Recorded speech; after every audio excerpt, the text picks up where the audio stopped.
Wife wants me to print a 150-page recipe book on a work printer. I don't want to. Aita. Context: my wife put in a lot of effort to compile a set of recipes for our dinner cookbook. I contributed by helping her combine 50 plus 1 or 2-page recipes into a single PDF document. She wants me to use a work printer to print the book. I don't feel comfortable doing this because, 1, I'm part of an IT committee that's looking into misuse of company resources, and 2, I don't like being a hypocrite. Her point is that I should do it for her. Aita. More facts. I work at a university. She worked in corporate America previously. Her morals are more flexible than mine. She's fine bending the rules often. I'm okay paying slightly more to do the right thing. We have more than enough money to print the cookbook using FedEx. I offered to take the mental load of doing this myself. I'm fine printing 5 to 10 pages occasionally. She agrees that 1,000 pages is too much to ask, but she can't understand why I care so much about 150. This is a meaningless married forever couple's argument in an otherwise loving marriage. Stories number 2. Aita for announcing our pregnancy at my brother's wedding after he proposed at mine. My brother said he was going to propose at my wedding. I told him no. That it was a day about myself and my wife and we did not want any distractions. My mom lost her shit. She said that he wanted family he might not see again for a while to be a part of the proposal. I said I did not give a shit and that if he did it I would have him kicked out. He did it. And my mom said if I tried kicking him out she would leave too. I just remember seething inside. My brother got married last weekend. Instead of a welcome to the family toast I used the time to announce that we were expecting our first baby. My mom was upset but my grandmother told her to sit down and shut up. We spent most of the reception talking to family we would not see again for a while about our coming baby. My mom says I was an asshole for taking attention away from my brother on his wedding day. She got really mad when I reminded her that she threatened to leave my wedding if I kicked him out after he proposed. I have the screen cap of the text messages. Update. Holy crap, we are actually pregnant. So for any of you that may still be interested, we had our daughter today. Both my wife and daughter are doing well. 9 pounds 7 ounces, all 10 toes and all 10 fingers. My brother and sister-in-law are still pissed. My grandmother was the first one besides my wife and I to hold Emily Ann. Thank you all for your kindness and support. Happy New Year. Stories number 3. Aita for telling my ex-wife she cannot forbid me from walking her daughter down the aisle just because I cheated on her. My ex-wife and I divorced a couple years ago. We were married for 14 years and during that time, I also developed a strong bond with her daughter. However, my ex-wife and I divorced a couple years ago after I cheated on her. I take full responsibility for it and don't really have any excuses for it. I still regret it to this day, and I know it really hurt my ex-wife a lot. I really thought this would affect my bond with my stepdaughter and I was even prepared for her to go no contact with me. However, it didn't affect my bond with her at all, and my stepdaughter said it's adult business and it doesn't change that I've been a father figure for her for more than a decade. Last month, my stepdaughter told me she was getting married next year and asked me to walk her down the aisle. I was really honored with this privilege but I asked her if her mom would be okay with it. She said her mom wasn't okay with it all, and did not even want me at wedding. I asked my stepdaughter if she was sure me being at the wedding wouldn't cause any additional drama, and my stepdaughter said she didn't care what others thought as she knew how much of a great father figure I was to her. I was really happy but also emotional, and I said sure. However, a couple days later, my ex-wife called and told me I shouldn't attend the wedding, and that no one wanted me at the wedding. I told my ex-wife to not make her daughter's wedding about her, and it didn't matter what others thought as long as the bride wanted me at the wedding. I told my ex-wife she cannot forbid me from attending her daughter's wedding just because I cheated on her. Stories number 4. Aita for telling my husband that I don't want to be a single mom of 3 kids. So, my husband, 42M, and me, 31F, have been married for 12 years. We have 2 kids, 8M and 4F. Our marriage is not great. His mother and sister often give unsolicited advice on my parenting, our marriage and life in general. It is better in last few months, since I sit down my husband, multiple times, we talked and this time he listened, so they backed off. Not completely but it is better. In last few weeks, husband started mentioning having a 3rd child, which fills me with dread. I love children, always wanted a big family, but it would be too much. I cook, clean, take care of kids and work part-time from home. He doesn't really helps with house, which I am fine with, nor with kids, which is a problem. I changed all diapers, woke up at night, I take care of fevers, doctor appointments, school, playdates, everything. Mere thought of now going through another pregnancy, then taking care of a baby makes me want to cry. I know I would have to do it all practically alone, because my husband provides and women have been doing it for centuries, I should pull my weight and not be spoiled. It all culminated last night. After another of his, I take great care of you and kids and we should have a third, monologues I snapped. I told him that he really doesn't. That kids barely know him, when he comes home from work, he doesn't pay attention to them, except to snap on our daughter when she is too loud. He doesn't know anything about our days because he doesn't ask, and I stopped telling him, because he wasn't listening anyway. He is not great father nor husband as he likes to preaches, and I have no desire to be a single mom of a third child, 2 are quite enough, thank you. He stared at me dumbfounded, that called me a C-word, delusional and ungrateful, then stormed out to his mother house. So, Aita, stories number 5, AIO because my 20F, BF, 21M, prayed to Trump at my family's dinner. This is the first time he's ever done this, so I don't get why it had to be in front of me or my family. We disagree on some things politically but he never liked Trump either. AIO in our texts or re-evaluating our relationship, text image transcription, me, hey are you home yet?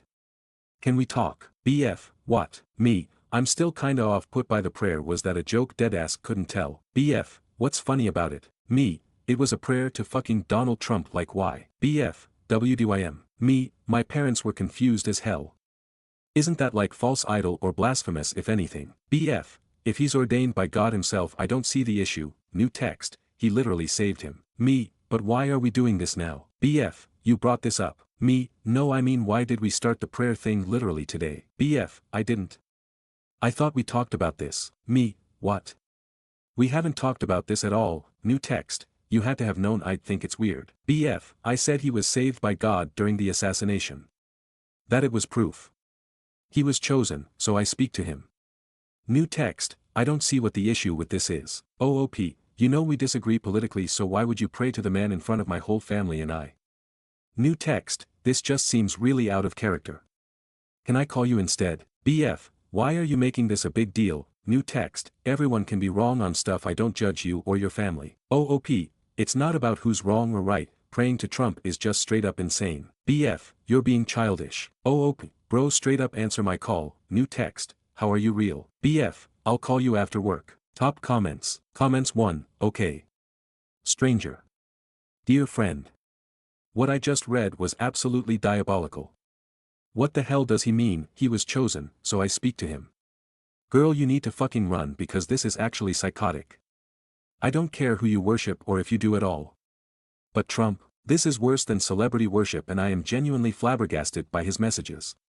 Leave him. Comments 2, this guy is an insult to psychotic people. Comments 3, at least the guy in the park screaming at pigeons has some fucking standards, man. Comments 4, I was almost hit by a car when running. God saved me. I must have been sent by God. I should run for president. Comments 5, what's your name?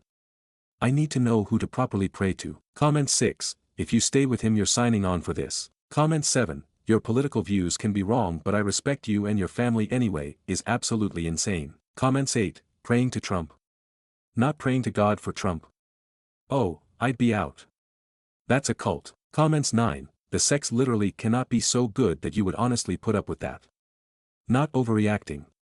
Please, for the love of all things, react more. Comments 10, he says, oh my Trump, as he's finishing. Comments 11, this cannot be real, it has to be satire. Comments 12, I wanted to believe it was years ago when my mother told me he was sent by God to save the United States. Turns out her Catholic priest distributed some literature regarding it. It has gotten worse over the years. She views him as infallible. It's unsettling to visit my small Midwestern hometown because the entire place feels like a cult. Edit, just adding, yes, I was raised Catholic. Yes, the diox was involved. The bishop shook my hand when I was confirmed.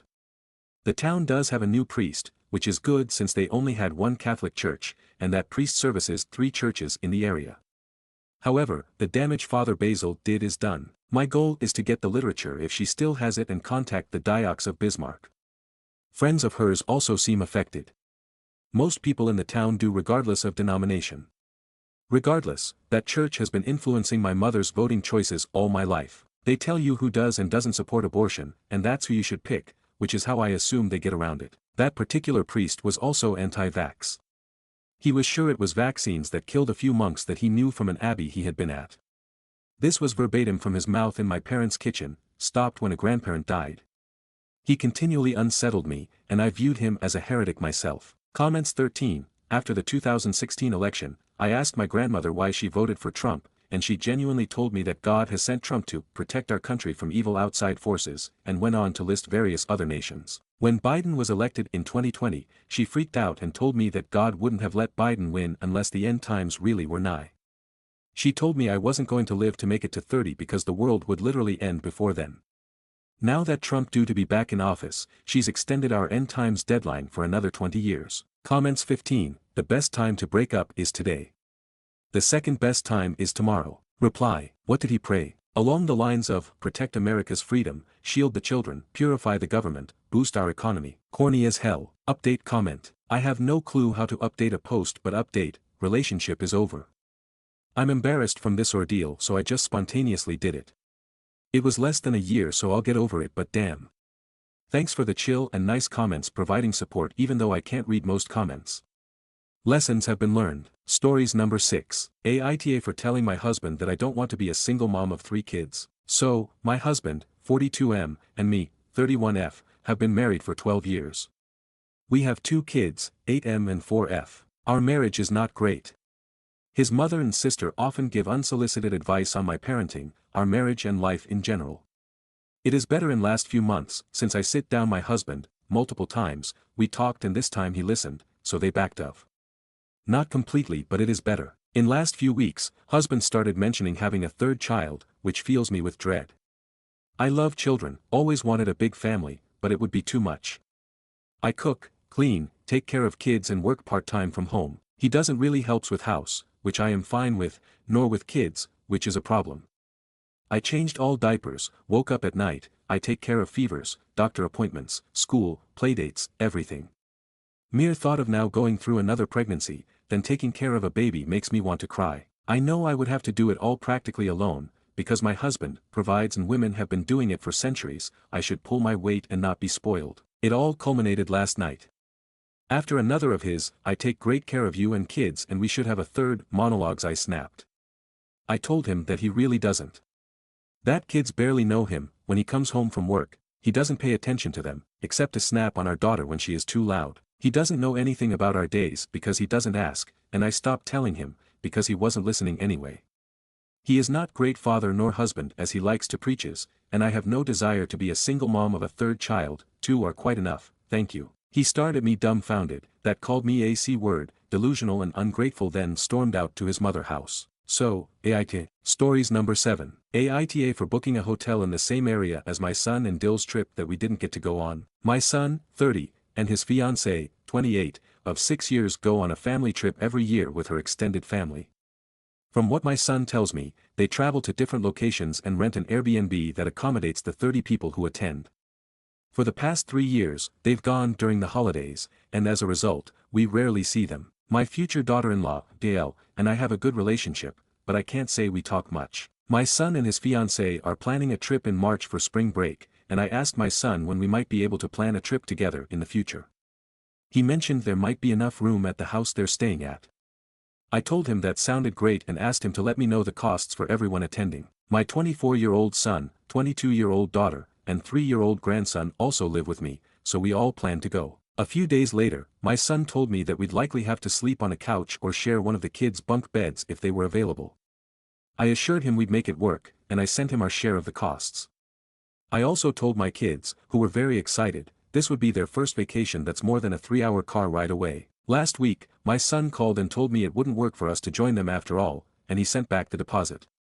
When I asked why, he explained that his fiancée didn't feel comfortable with us coming. She was upset because I didn't attend her engagement dinner last year to meet her side of the family, which she felt would make it awkward to share the vacation rental.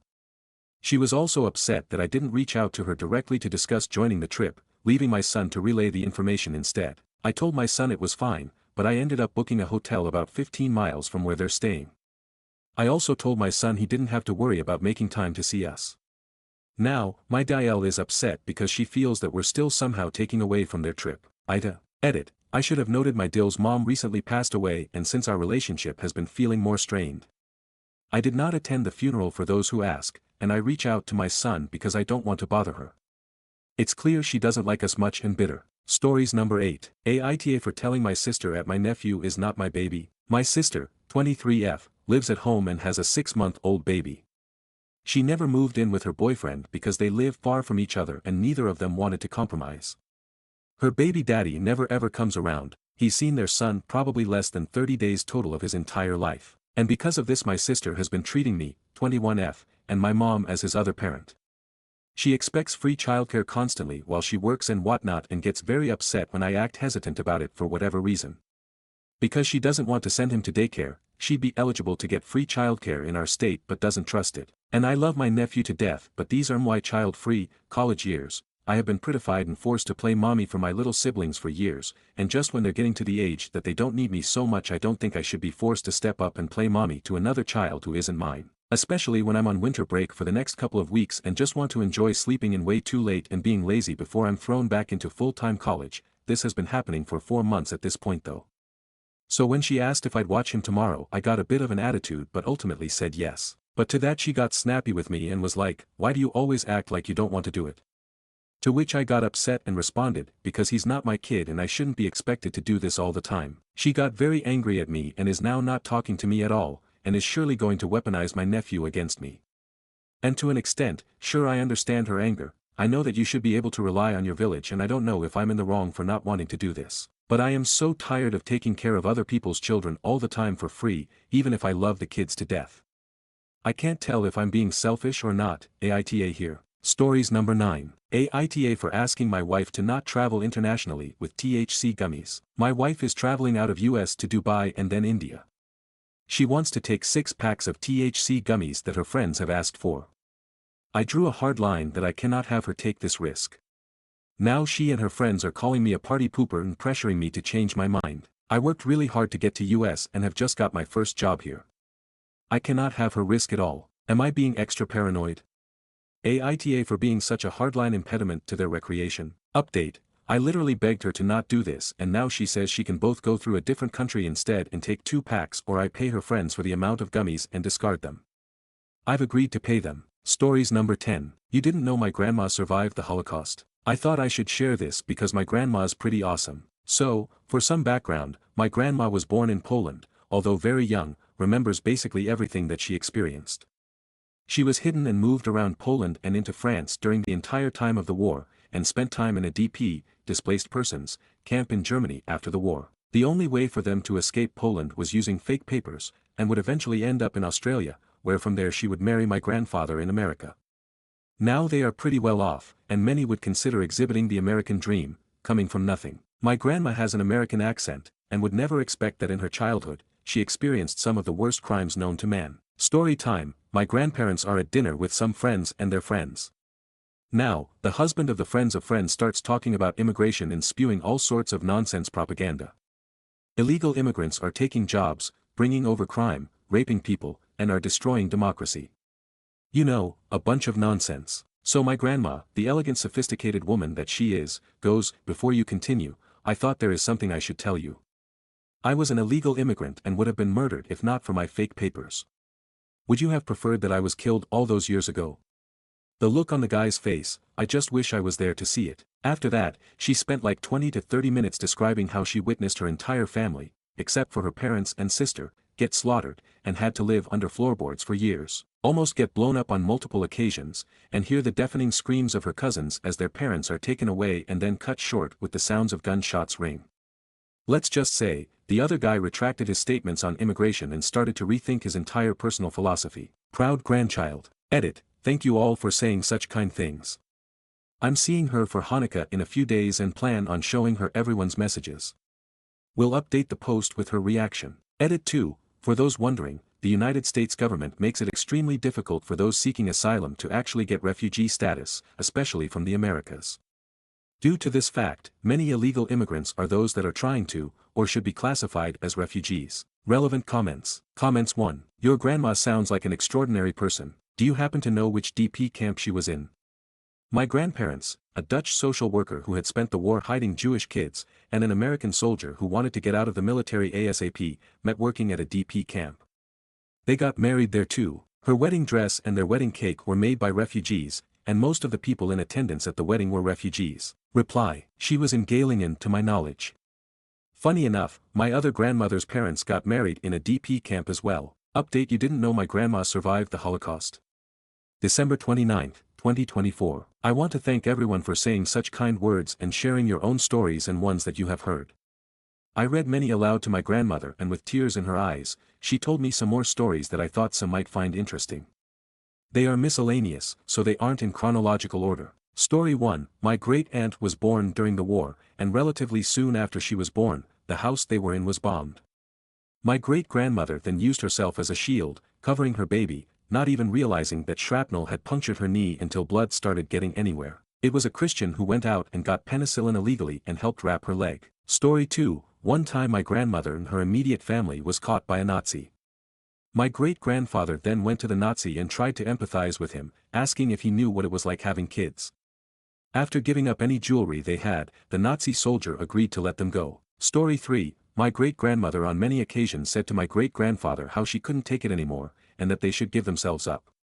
Every time, he just said that tomorrow will be a better day, even though it never was. On the other hand, my grandmother was very young, born in 1938, so she didn't really remember what life was like before the war. It wasn't until after the war she not only found out she was Jewish, but realized not every child grew up only whispering and hiding. That children could actually have fun and not worry about their own safety. My family would never have survived if it wasn't for the Christian family that risked their lives and hid them. And although she was scared by the atrocities some committed, she will also never forget the kindness others have. Thank you again for reading. Everyone's support and comments have meant so much to my grandmother, and although I had to translate some certain modern language, it has meant the world to her. We have recorded her entire story, however I won't post it here for anonymity. If anyone is interested in learning more, there are many recordings online, and if in the area, the DC Holocaust Museum is extremely informative and powerful. Stories number 11. I had a funny moment with my dad regarding women's clothing. My dad owed me money for something I put on my card, and so before I leave for the airport home he hands me this big wad of cash. I automatically attempted to put it in a deep zippered pocket of my bag and he stops me. What, are you crazy? Put it in your pocket. Note, I was wearing plain jeans. What? Why? It's gonna get stolen. It's gonna fall out of my pocket. No, not if you put it in deep. At this point I realize he doesn't understand women's clothing pockets and I chuckled. I proceeded to shove that wad of 100s as deep as I could into my jeans pocket where it stuck out. Ah, okay, I see. Oh, how I envy the man jeans. Stories number 12. Just desserts. For over 20 years I have hosted holidays at my place. My sister and her family moved out of state, but are close enough to come back for each holiday. Sounds great, right? Well, not so much. Sister and her family always go to her in-laws' place for the big meal, and since her MIL is not a great cook they just pick at the food then invade my place for leftovers, aka the entire meal afterwards. Now you're probably thinking what's the big deal, right? Well, the big deal is that it's gotten to the point my recipe for mashed potatoes starts with a 10-pound bag of potatoes, the turkey barely fits in the oven, the sides take up the entire counter, and I use an entire quart of cream for just desserts. It's a huge undertaking and not only does sister not contribute financially, she never even has the decency to let me know whether they are coming or when. This year I texted the family that my kids were going to make the meal for just us and if anyone wanted to join us afterwards I'd have dessert and only dessert to share. As usual I got a text from everyone else but nothing from sister. Rather than trying to chase her down, I assumed she had gotten the message and went on with my plans. The times comes and the kids put on a lovely meal. We eat and enjoy ourselves then pack up the leftovers. A few family showed up over the next hour and we chatted happily. Then it happens. The cars pulling into the driveway. Sister's family has arrived. They invade in usual style going round giving quick hugs before heading for the kitchen. It took less than 30 seconds before she's out, trying to be polite since there are still others there, to ask where the food is. Me, aren't the pies on the counter? The bread pudding is in the crockpot, the sauce is on the stove. Her, yes, but where's the food? At this point the others are starting to catch on to what's up, and trading glances. Me, I told everyone that we were only doing dessert. Did you not get the message? Her, you know we can't actually eat at Mael's house. We were counting on eating here before we drive back. Me, well I think there should be fast food open somewhere between here and your place. Her adult kids were trickling out of the kitchen at this point looking around as if a turkey dinner is going to magically appear out of thin air and everyone else is practically holding their breath waiting to see what happens. She spewed some not nice comments about how they were probably not going to find anything open and it was my fault they were going hungry, told the kids to grab something to eat in the cars and stomped out. I don't know who lost their composure first, but I think it was my uncle who cracked and started laughing. Once we calmed back down, the rest of us had quite the nice evening enjoying Just Desserts. Just Desserts Christmas Update. The Thanksgiving Just Desserts post is here if you want it. My kids got word from their cousins that there was quite the blow-up from my sister on their way home. Bad enough that all the kids ended up in one car so they didn't have to listen to her. I am of course devastated, okay not really, by her reaction. My text for the Christmas desserts drop-in reads something like this: "It was so great seeing all of you that dropped in for desserts on Thanksgiving. If you couldn't make it, know that you were missed. It worked out so well that we would like to invite all of you to drop by for desserts on Christmas Day as well. We will start at 2 p.m. on Christmas Day, drop in as you can. Everyone is invited for caroling and cocoa on Christmas Eve as well. We will be leaving at 6 p.m. and it should only be about 2 hours. If you are going to attend either or both, please let me know which and how many people to plan for by the 15th, love you all." Most of the families texted back right away. I didn't get a text from sister. Shocking, I know. What I did get was a phone call on the 19th and one on the 23rd to let me know that it isn't worth the extra drive time for desserts. Keep in mind the extra drive time is 15 minutes or so each way. Obviously this was an attempt to wrangle a meal invite. I'm quite proud of myself for just saying that I was going to miss her family and hoped they had a Merry Christmas anyway. Both times. This summer I had spent a fair amount of time thinking that I wanted to make myself a throw blanket like the one I was making for sister for Christmas. After the call on the 19th, I took that lovely blanket out of the gifts and replaced it with a book of holiday recipes. Since I was feeling extra petty, instead of making a nice book, laminated and illustrated pages, properly bound, I printed out the pages on plain paper and stapled them together. I mailed it Christmas Eve, so she should be getting it in the mail in a few days. Her adult kids on the other hand had decided that dealing with their mom was a pain and they would be coming by for desserts without telling her. It was a rather nice surprise to get that text on the 14th. On Christmas Day they even managed to get their teen brother into the car before she noticed as they were leaving. Funny thing, they all got their regular Christmas presents from under the tree when they arrived. They also got an abundance of texts from their mother having an absolute fit that they had come to my house. The funniest one was her telling them that she and their father were driving home without them. As if that was somehow a punishment. Insert eye roll of everyone present here. If you're wondering what recipes I chose to include in the cookbook, it's 25 pages of just desserts. Honestly, I couldn't resist. Edit to add, the kids were absolutely hysterical as they took turns reading out the angry texts they were receiving. Update, it's the new year, January 3rd, and I still haven't heard a word, directly, from my sister. I got a text from my niece wanting to know where I purchased the hair accessories I gave her for Christmas. Evidently sister wants to buy some.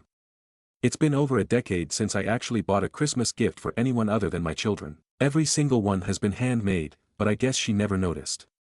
Insert screaming here. Lucky for me, unlucky for her, the stones I used this year and last were all of that kind I had, so even if I wanted to I couldn't be suckered into making her a set.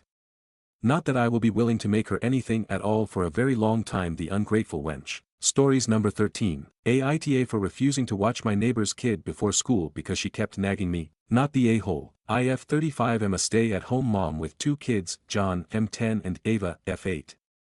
My neighbor, Zoe, F42 works full-time and asked at the beginning of the school year if she could drop off her daughter, Sue, F9 an hour before school started twice a week. I agreed and was happy to help out a neighbor.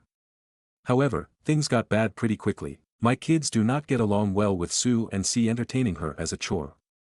Both of my kids enjoy sports, arts, and playing outside, while Sue is glued to her phone. Despite this, Sue pouts when my kids do their own thing instead of trying to engage her. Zoe called me a few weeks into the school year to nag me for having the kids walk/bike to school, saying it was unsafe and asking me to drive Sue. I told her no, if Sue was old enough to have a phone she was old enough to walk/bike to school. A week later, she asked me to cook real sausage for Sue in addition to veggie sausage I make for my kids. My husband and I don't buy meat. I told her no, Sue could eat what I cook, but if she wanted specific food she would have to prepare it herself. For the first semester of school, Zoe nagged me with similar requests. Don't play songs with explicit lyrics, don't let multiple kids on the trampoline simultaneously, watch the kids when they're outside, etc. When I refused, she was respectful and would be like, "Sorry to bother you," but she still had new requests every week. At the end of the semester, I told her I was not going to make adjustments to our family lifestyle and inconvenience my family for the sake of her child. Sue's safety was not at risk. If she was unsatisfied with Sue's situation, there were plenty of other people in the neighborhood who could watch her. Zoe seemed really receptive, and I was hopeful that would be the end of her nagging. When my kids got home on December 20th, I asked, "Are you excited for 2.5 weeks with no school?" And John responded, "I'm more excited for 2.5 weeks with no Sue." Ava nodded and giggled along. It broke my heart to know that they were happier to get a break from Sue than school. Just a couple of days ago, Zoe reached out to me thanking me for agreeing to watch Sue and asking if I could watch her a couple afternoons a week in addition so Zoe could have some me time. I told her this would no longer work. Our kids did not mesh well and I didn't want to deal with more inappropriate requests. I thought Zoe might be mad, but instead she just begged me to watch Sue at least one morning a week. She apologized profusely and said I could parent however I wanted to. This made me feel bad because she genuinely needed my help and did not know what she would do. I told her I knew I could and that her apology was too little too late. My husband and kids stand by my decision, but some of the other moms think I should have been more accommodating, saying I'm selfish, that moms help moms and I'll never know when I might need help. Does my refusal to help Zoe make me an asshole? Stories number 14. I got a paternity test on my son, behind my wife's back. I got a paternity test on my son, behind my wife's back. 2 years ago, we had a baby boy, and from the moment he was born, I felt like something was off, and it was obvious. Our child didn't look like us. Now I get that children don't look like parents often and you have to wait to see how they look, but this was different. My son was blonde, blue eyes and with a very fair skin complexion. I am Mexican, my wife is Colombian, we both have a slightly darker skin tone, think Selma Hayek's complexion. We both have dark brown eyes, black hair and dark brown hair. Not only that, both of our parents have dark hair and brown eyes, with the exception of my mother who has a hazel eyes. All of our grandparents have dark hair, brown skin and dark eyes. How was my child blonde, blue eyes, and fair? I had people tell me that the lots of babies are born with blue/gray eyes and darken up, and their skin and hair change vastly as well. So I waited it out and assumed the child was mine, but here we are after 2 years and if anything, his eyes are more blue, more blonde and even lighter skin. He does not look like us. I started getting comments on how he must be the mailman's son or weird looks or jokes. I was once questioned at a park if the child I was playing with was my son. My wife is always be asked if she is his nannies, and it made me feel so angry. My wife never thought it was a big deal and would say people are just playing around, but I know some people think I am raising another man's child. It started to wear on me. I had no reason to think my wife cheated on me other than his looks. It was eating me inside and I took my son to get a paternity test without telling my wife. Well, it turns out he is 100% mine. I was so relieved, I wanted to show this to anyone who made comments or joked about my son not being mine. That night, I casually asked my wife if she would have been mad if I got a paternity test when our son was born and she reacted very offended that I would even consider that she cheated on me. She said it would have affected our relationship negatively knowing I couldn't trust her. I played it off that I was joking but now because of the paternity test, she was correct and I had no reason other than the way he looked. Now I have replaced the feeling of doubt of my child, with guilt. Now I feel like an insecure asshole.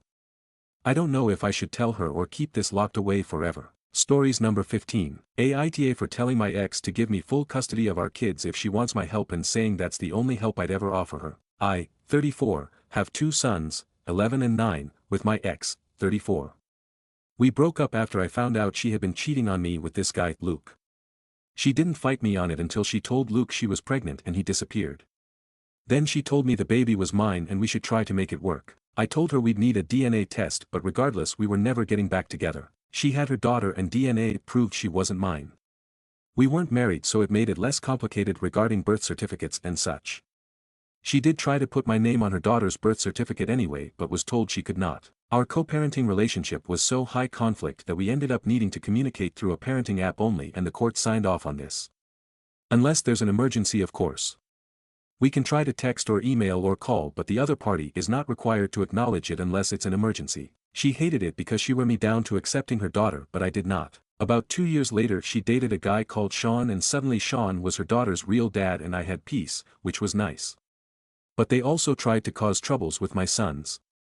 Luckily my boys and I had such a good relationship that my ex and Sean couldn't come between us. My ex and Sean were together for about 2.5 years, maybe 3. He got her pregnant and then they had a son and he left. My ex yet again tried to get me to take on her other children. She tried to poison our children against me. The courts ordered her to attend therapy and parenting classes. Custody was not changed, we always had 50-50, but she was told there would be monetary fines if she engaged in alienation again. I was also able to get our children therapy at this point. Any time one of our boys had an event, it was difficult for a while. My ex would try to sit near me and she had convinced her daughter that I'm her dad. I told my ex to correct it because I wasn't going to take on her daughter so she wouldn't feel bad. Her son was too young to really know what was going on. I did try for more/full custody on 4 different occasions over the way my ex was trying to use our sons and was creating more problems and mess for them. Even with the therapist saying the kids really hated being with their mom and they'd have more stability with me, the 2 judges we have seen so far have refused to change custody from 50-50. And that's where I'll lead into the next part. So my ex is now married and she has another daughter and this one is with her husband. Before the child they shared he was okay with her other 2 kids. Now he doesn't want to know them. Even I can see that during very brief and limited interactions, but she texts me about it, and I never respond. One of the 4 attempts at custody was when she admitted her house is hell and how much her kids are suffering because of it. But the judge still denied me. Anyway, she wants me to be there for her other 2 kids. I still say no. She told me she needs my help. This is when I said the only help I would give is taking full custody of our boys. She freaked and told me I shouldn't separate them from their family and get in the way of the sibling relationship, which honestly to me my boys don't seem to have a close or otherwise involved relationship with any of their 3 half-siblings. The therapist even stated this. But my ex is calling me an ass and saying I shouldn't take such a hard stance and should be helping for our son's sakes. Aita. Stories number 16. Sometimes I turn my elderly neighbor's electricity off at night only for a few seconds so her TV goes off. Aita. My elderly neighbor who lives above me is deaf and has to use hearing aids. Her family visit her every day and they have to shout at full volume so she can hear them. She also watches the TV show The Chase at full volume all day every day. I can hear it all day and I know she sleeps on the sofa but leaves her TV on, so sometimes before I go to bed I'll go outside to joining gas and electrical cupboard and turn her electricity off for a few seconds so it puts her TV on standby, otherwise I would be hearing her TV in my living room and bedroom. I've talked to her many times about it but she will lower the TV down for the day and then it goes back to full volume the next day. I would talk to her family about it but they are useless. It's worse in the summer because she will have her balcony door open 24/7 nearly, so if I choose to sit in my garden or even open my back doors all I can hear is her TV. Aita. Stories number 17. AIO girlfriend, F27, is wanting me, M31, to attend her work's corporate party as a plus and I don't feel comfortable with it. My M31 girlfriend, F27, of roughly 2.5 years work are planning their usual annual company Christmas party where employees and their partner's spouses, optional but supposedly preferred, are invited to attend for an overnight stay, meal, party, open bar, etc. I've never been to the previous events due to a work commitment last year, and the year prior we were still quite a new couple. She works for a large nationwide recruitment agency and each year a different city's office hosts, and those not from that region normally stay in a fancy hotel booked by the company. They are in the process of confirming the total number of guests and she'd like me to go. As a heads up, we are very open and communicate well. I'd say, she's told me, that, prior to us dating, on her first work's Christmas party, after a few drinks she went to an after-party in one of the guys' hotel rooms and engaged in a threesome with 2 dudes from her office as a bit of a bucket list experience. After thinking about it, LVE said to her I'd rather I give it a miss, but I'm totally happy for her to go on her own. She's told me it's important to her from a career perspective as it's good for her image, get to meet in person with people she works with from other regions and can socialize with the senior management, and that nearly everyone's from works partners attend. We have since been arguing all last week and I have been accused of not supporting her career as I've never attended her previous work events, being immature and shaming her. I really honestly don't think any of this. It was something she done prior to meeting me. We do hold differing views on sex, as for me it has always been something special, where she views sex as something that's just a bit of fun. This isn't an issue and has actually been good for us as we've learned a lot from each other. I'm even comfortable with the fact she still works alongside these 2 guys. I know she has had a lot more sexual partners than me, but as she has always viewed casual sex when she was single as a bit of fun, and I know deep down it wasn't meaningful. Accepting a sexual history is one thing. People are entitled to a sex life.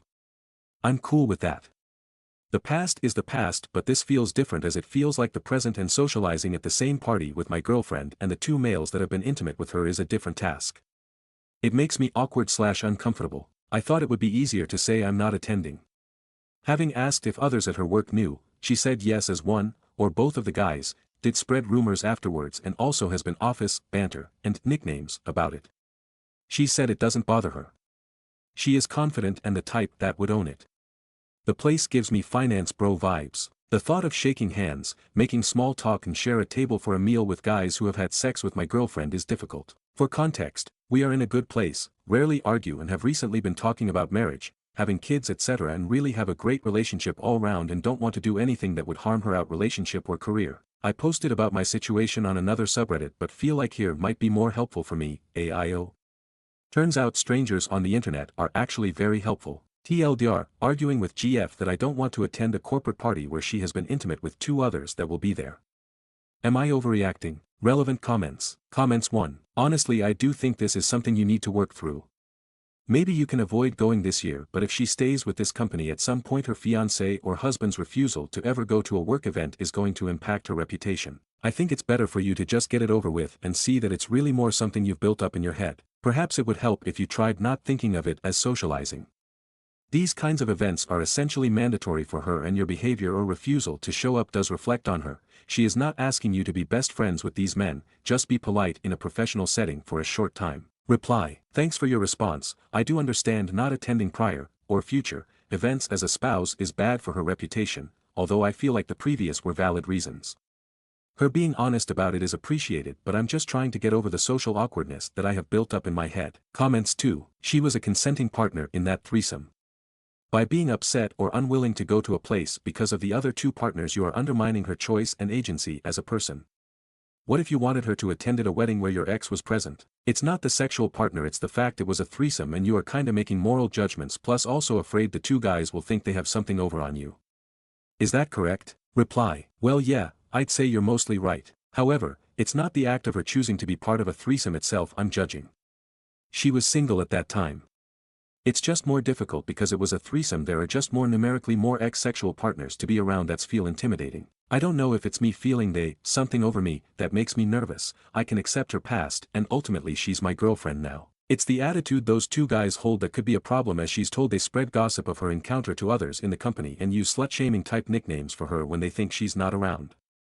I'd feel uncomfortable and probably emasculated to hear that said about her whilst I was there. Update. Hi everyone, since there was a few update me comments on the original post and I had a bit of spare time, I thought I could provide an update on the situation I posted about a while back. First of all, I really appreciate all the advice and feedback I received. Both positive and negative, it gave me a lot to think about, and it also the ability to structure some important conversations between my girlfriend and I. To summarize the original post, my girlfriend, F27, and I, M31, have been together for nearly 3 years. She invited me to her company's annual getaway Christmas party this year, which would involve me needing to be socializing with coworkers, including 2 guys she had a threesome with as a ONS before we were dating. I wasn't uncomfortable with her sexual history itself, but I felt awkward about attending the party and being in the same table/event with these guys, especially since they still sometimes joke about it and the use of what I consider disrespectful nicknames for her. On top of that, I was worried there was a possibility I could end up being the butt of these jokes too, which made the idea of attending feel even more uncomfortable. I initially declined to go, which led to some tension and an argument between us. One point I just wanted to clarify based on some of the comments and DMs is that I'm not ashamed of her past at all. Before we started dating, I knew due to being part of an overlapping social group she had a sex-positive outlook, and she was open about the fact that she had been with around 50 guys. That was never an issue for me. We may well have different experiences, as I've only been with 3 long-term GFS prior, but it wasn't something that held me back from perusing and starting a relationship with her, and not something that has ever been an issue. What made this situation feel different was that I'd be in a room, possibly sat at the same table for dinner, with people who are still actively referencing that past experience. I've never had to deal with that face-to-face, and the idea of those same people making jokes with me in the room, or even about me, made the situation feel more socially uncomfortable. So update. After some deep conversations and listening to each other's point of view, my girlfriend helped me understand her perspective more clearly. She expressed that being the only person from her office without a partner would make her feel awkward and isolated, and possibly lacking social support during the event. She was also surprised and somewhat upset when I changed my mind about attending, as it raised a small doubt that I was viewing this with the idea of shaming her. We also had a constructive conversation around her views on sex positivity. Her confidence in celebrating that part of her life has helped me have a different perspective. She reassured me that any teasing and nicknames at work don't bother her, so why should it bother me? Any terms like SLUT should not be seen as insults, instead, something to be proud of, and offer her an ability to own and reclaim a woman's sexuality without shame, especially since men involved in stuff like that are held to a different standard than her. If she can be proud of herself while confidently standing by her choices, then I realized I should wholeheartedly support that as well. Anyway, I've decided to go to the event. I still have some reservations, but I realize it's important to show my support in her work life. I trust her, and if she's comfortable in that environment, I want to be too. At the end of the day, I'm happy of how open and unapologetic she is about her views, and I don't want to let my discomfort, or something as trivial as the possibility of being the target of jokes, get in the way of supporting her fully. We've had some great discussions about careers, sex, relationships, women and society that have only made our relationship stronger. Thanks again for all the advice, it's been a huge help. TLDR, talking is great, and having sensible conversations can work a lot of things out. Being awkward for an evening isn't worth not supporting and upsetting your partner. Relevant comments. What kind of assholes would talk about that encounter at work? If you are going to be with her long term, you will need to be at these types of events. If those two make any comments, the easiest is to act like you didn't hear it. Any more than that, you could quip about how she mentioned how shitty they were in bed, or say how you look forward to sharing this story with their next girlfriend. Whatever you do, you cannot appear like you were fazed by it. Reply. From what I know, the company is very much a finance bro vibes, and these guys come across as bragging douchebags. But just because they view something like this the way they do doesn't mean everyone else should.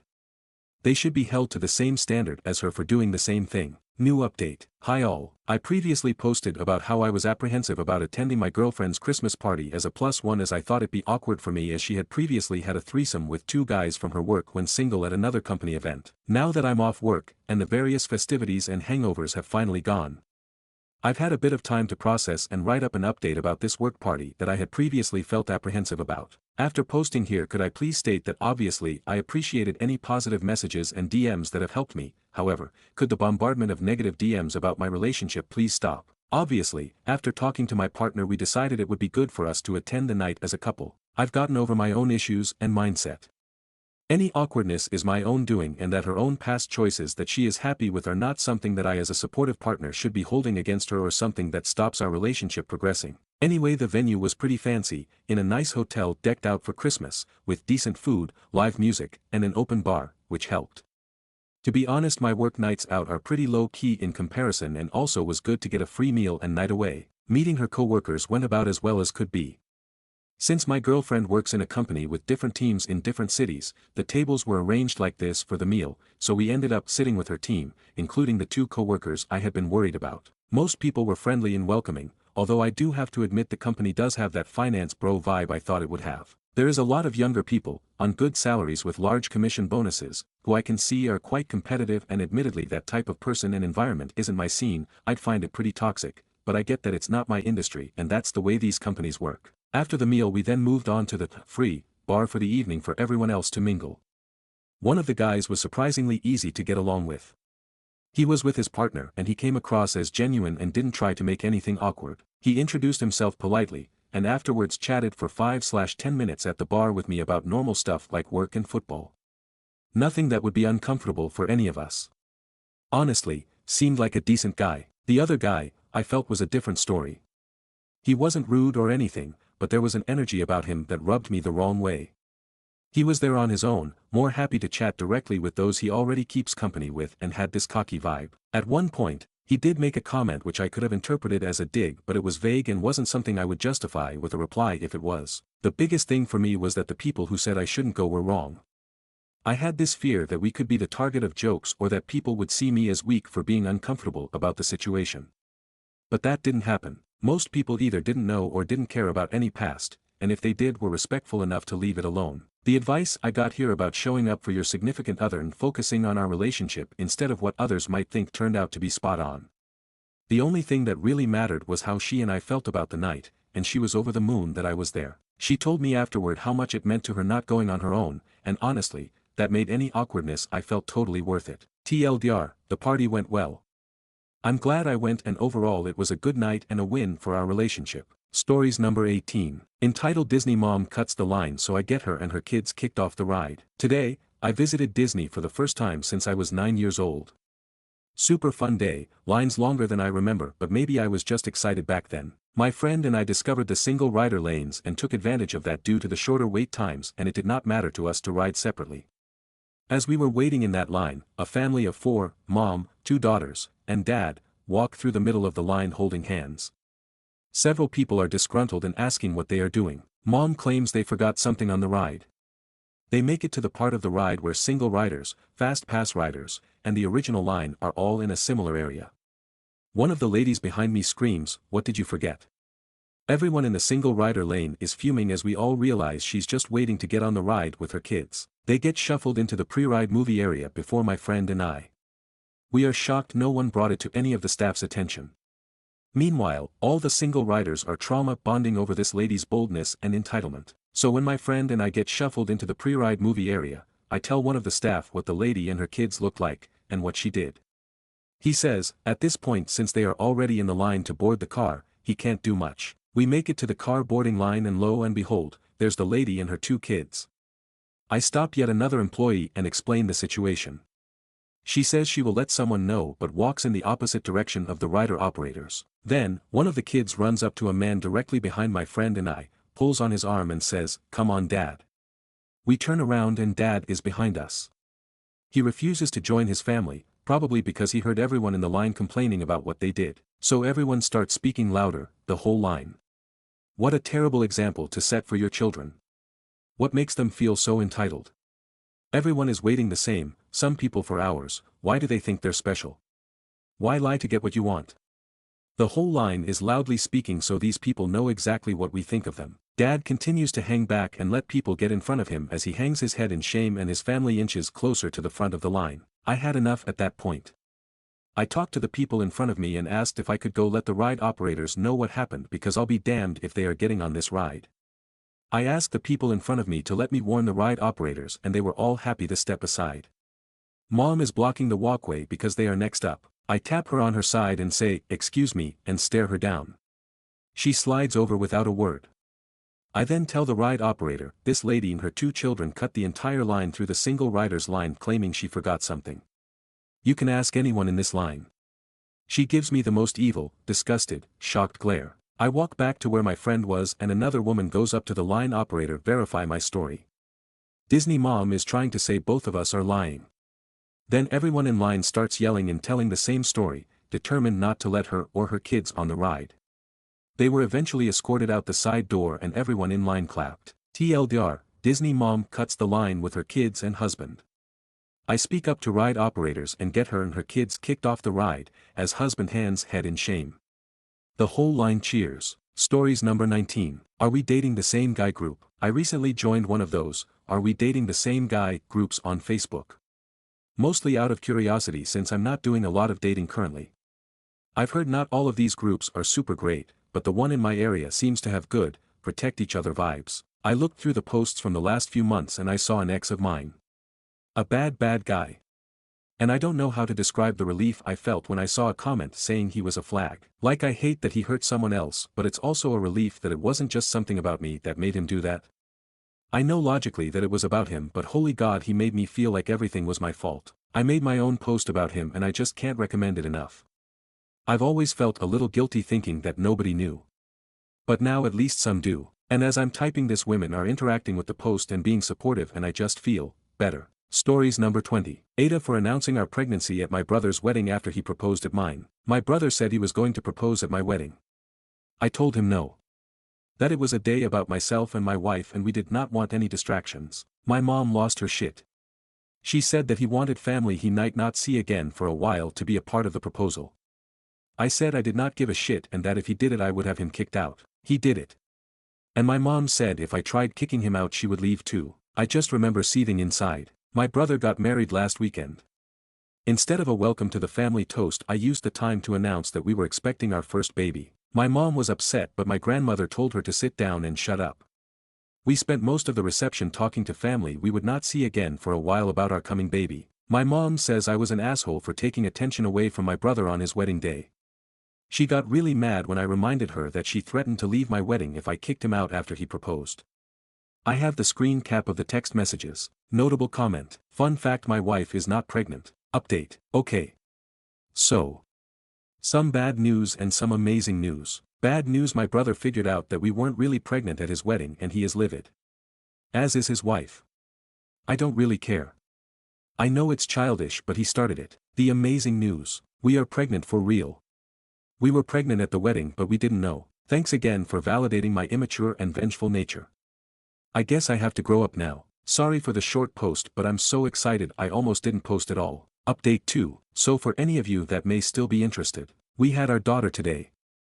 Both my wife and daughter are doing well. 9 pounds 7 ounces, all 10 toes and all 10 fingers. My brother and sister-in-law are still pissed. My grandmother was the first one besides my wife and I to hold Emily Ann. Thank you all for your kindness and support. Happy New Year. Stories number 21. Aita for telling my MIL to either leave my home after she called me a black Barbie bitch. Me and my husband has 4 kids, 1 boy and 3 girls.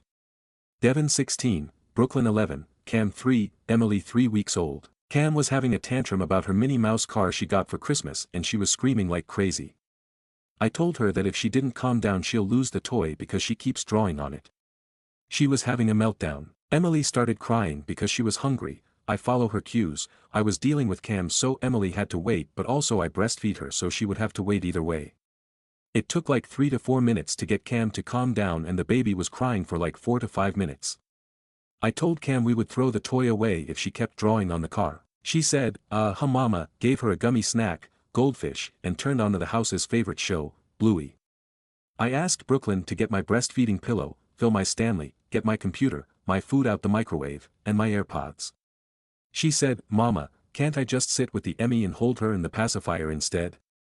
I said, of course baby. I went to go get everything and I sat down and got the baby and fed her. My step-MIL was there the entire time just sitting there. She said, you shouldn't threaten your child to throw away their stuff. You shouldn't expose your children to TV. You shouldn't force your kids to do stuff for you, and, you shouldn't eat junk. I told her how we raise our kids is our priority not hers and she said, of course, he picks the black Barbie bitch for a wife. I told her to get out of my house because she's an ignorant foolish idiot. She's a stepmom and she has no kids. She's aggressive, annoying, and bluntly cruel and disrespectful. Edit, Emmy is Emily just a nickname. Update, Aita for telling my MIL to either leave my home after she called me a black Barbie bitch. So Bae just got home, I sat him down and told him straight what happened.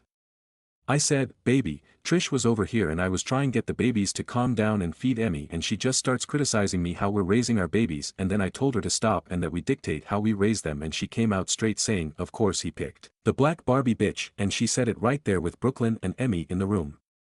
He asked what did I do, I said, I kicked her out. He looked at Brooklyn, looked at Emily, and then looked at Nugget, our dog, and said, well, who wants to go see Mufasa? I was so confused like, huh, and he said, what? You kicked her out. I'll tell my dad and I'll tell her myself that she's not welcomed in our home or around our kids. So, who wants to go see Mufasa?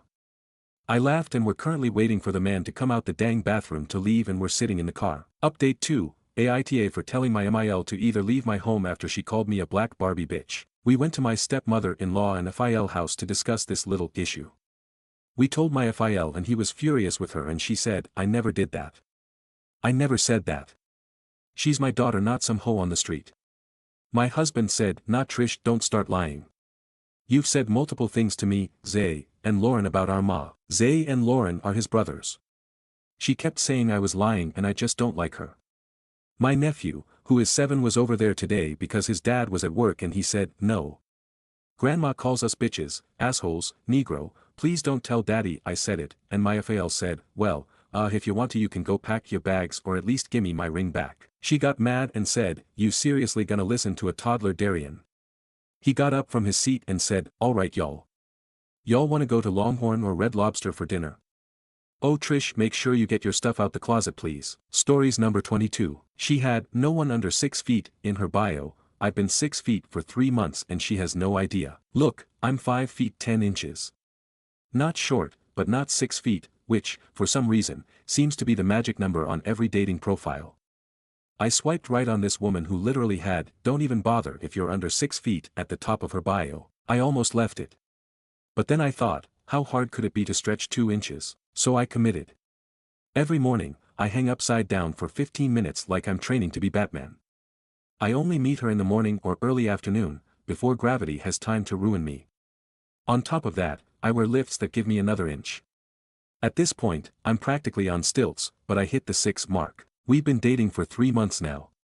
She still brings up how glad she is to finally meet someone tall. I just nod and pray she never catches me without shoes on. Edit, is this sustainable? Probably not. But I'll cross that bridge when I can comfortably do it at 5 feet 10 inches. Stories number 23. Aita, if I use TSA PreCheck while my wife and kids don't when we travel for a wedding in 2 months. I got TSA PreCheck. I got it because I travel a lot for work, tech sales. I'm take on average 15 plus trips a year. I hate taking my belt off at the lines and hassles of removing shoes, so I paid the $77 or so and got TSA PreCheck. It makes flying easier. Now, in 2 months, my wife, kids and I are flying for a family wedding. The kids were talking about it at dinner tonight. My daughter, being dramatic, said the lines are so long at the airport. I said, not for me, I got TSA PreCheck. My wife said, you're not going to wait in the long lines with us. I said, okay, in this case I will, but would I be an asshole if I didn't and used my TSA PreCheck? I 99% probably won't. But wondering the consensus here. Edit, update, clearly this is an asshole move. I'll get TSA PreCheck for my wife and apparently kids are free if with parents. Stories number 24. Aita for not responding when my teacher criticized my makeup. I, 18F, wore very light makeup, literally just eyeliner and lip gloss, to a class. It was the first day of this class so everyone was new to me. Here's what I didn't expect. When the teacher called my name for attendance, I responded and she looked me up and down. She told me that this wasn't a beauty school and I should spend less time dolling myself up and studying for class. I was shocked because I've literally never had any teacher, or anyone really, say that type of thing to me before, and I found it rude that she was implying that I wasn't a good student just because I had eyeliner and lip gloss on. For context, I haven't really used makeup until the past few weeks, and if I do it's always minimal/light makeup. It's just for fun, it takes me like 5 to 10 minutes at most. So it's not like I spend all day doing it, not that there's a problem if someone does that. I'm also a decent student, as and BS, if that's also relevant. I could have responded in some way but I honestly didn't have the energy to because it was 8 a.m. and I was sleep deprived and I didn't want to start something so early in the day. So I just didn't say anything. The teacher waited like she was waiting for me to reply and said, well, aren't you going to reply, in a rude tone. I just shook my head. I honestly wasn't in the mood to speak. She muttered something about being disrespectful and continued taking attendance. Also, I found it weird because there were a few other girls in the class who wore much more makeup than I was wearing, yet she didn't say a word about them. So I have no idea why she pointed me out specifically. She's never seen me before. Aita. Should I have responded? Was it disrespectful? Stories number 25. Aita for telling my wife to go NC with her family after they invited her abusive ex on her birthday. I am 25 and my wife is 27. Actually, she isn't my wife yet. We will get married in May, so I will call her my wife because we both already consider each other as husband and wife even though we aren't officially yet. I have been dating my wife since past 2 years and my wife is kinda emotionally fragile. She is traumatized a bit. She told me early on that her ex has been verbally abusive and was rough on her. Even when we were dating she was hesitant and during sex she would ask me to go slow. We are comfortable now, but on her birthday, which was 24 days ago, my soon-to-be mother-in-law and brother-in-law invited her ex on her birthday and in my home. I was pissed cause I knew what he did to my wife. My wife immediately grabbed my hand when she saw him and she was scared. I asked him to get out and my wife's family started convincing me but I didn't listen and I kicked them all out. My wife is hurt even after almost a month and I did my best to help her. We both decided to not invite them in our wedding and cut them off. But they are saying through texts that I am going too far and manipulating her and they want to reconcile with my wife and I am keeping her away from her family. I asked my wife and she said she wants to stay away from them for now and wants to celebrate this year being officially married to me and she hates them for inviting her ex on her birthday. Me and my wife has no problem with our decision.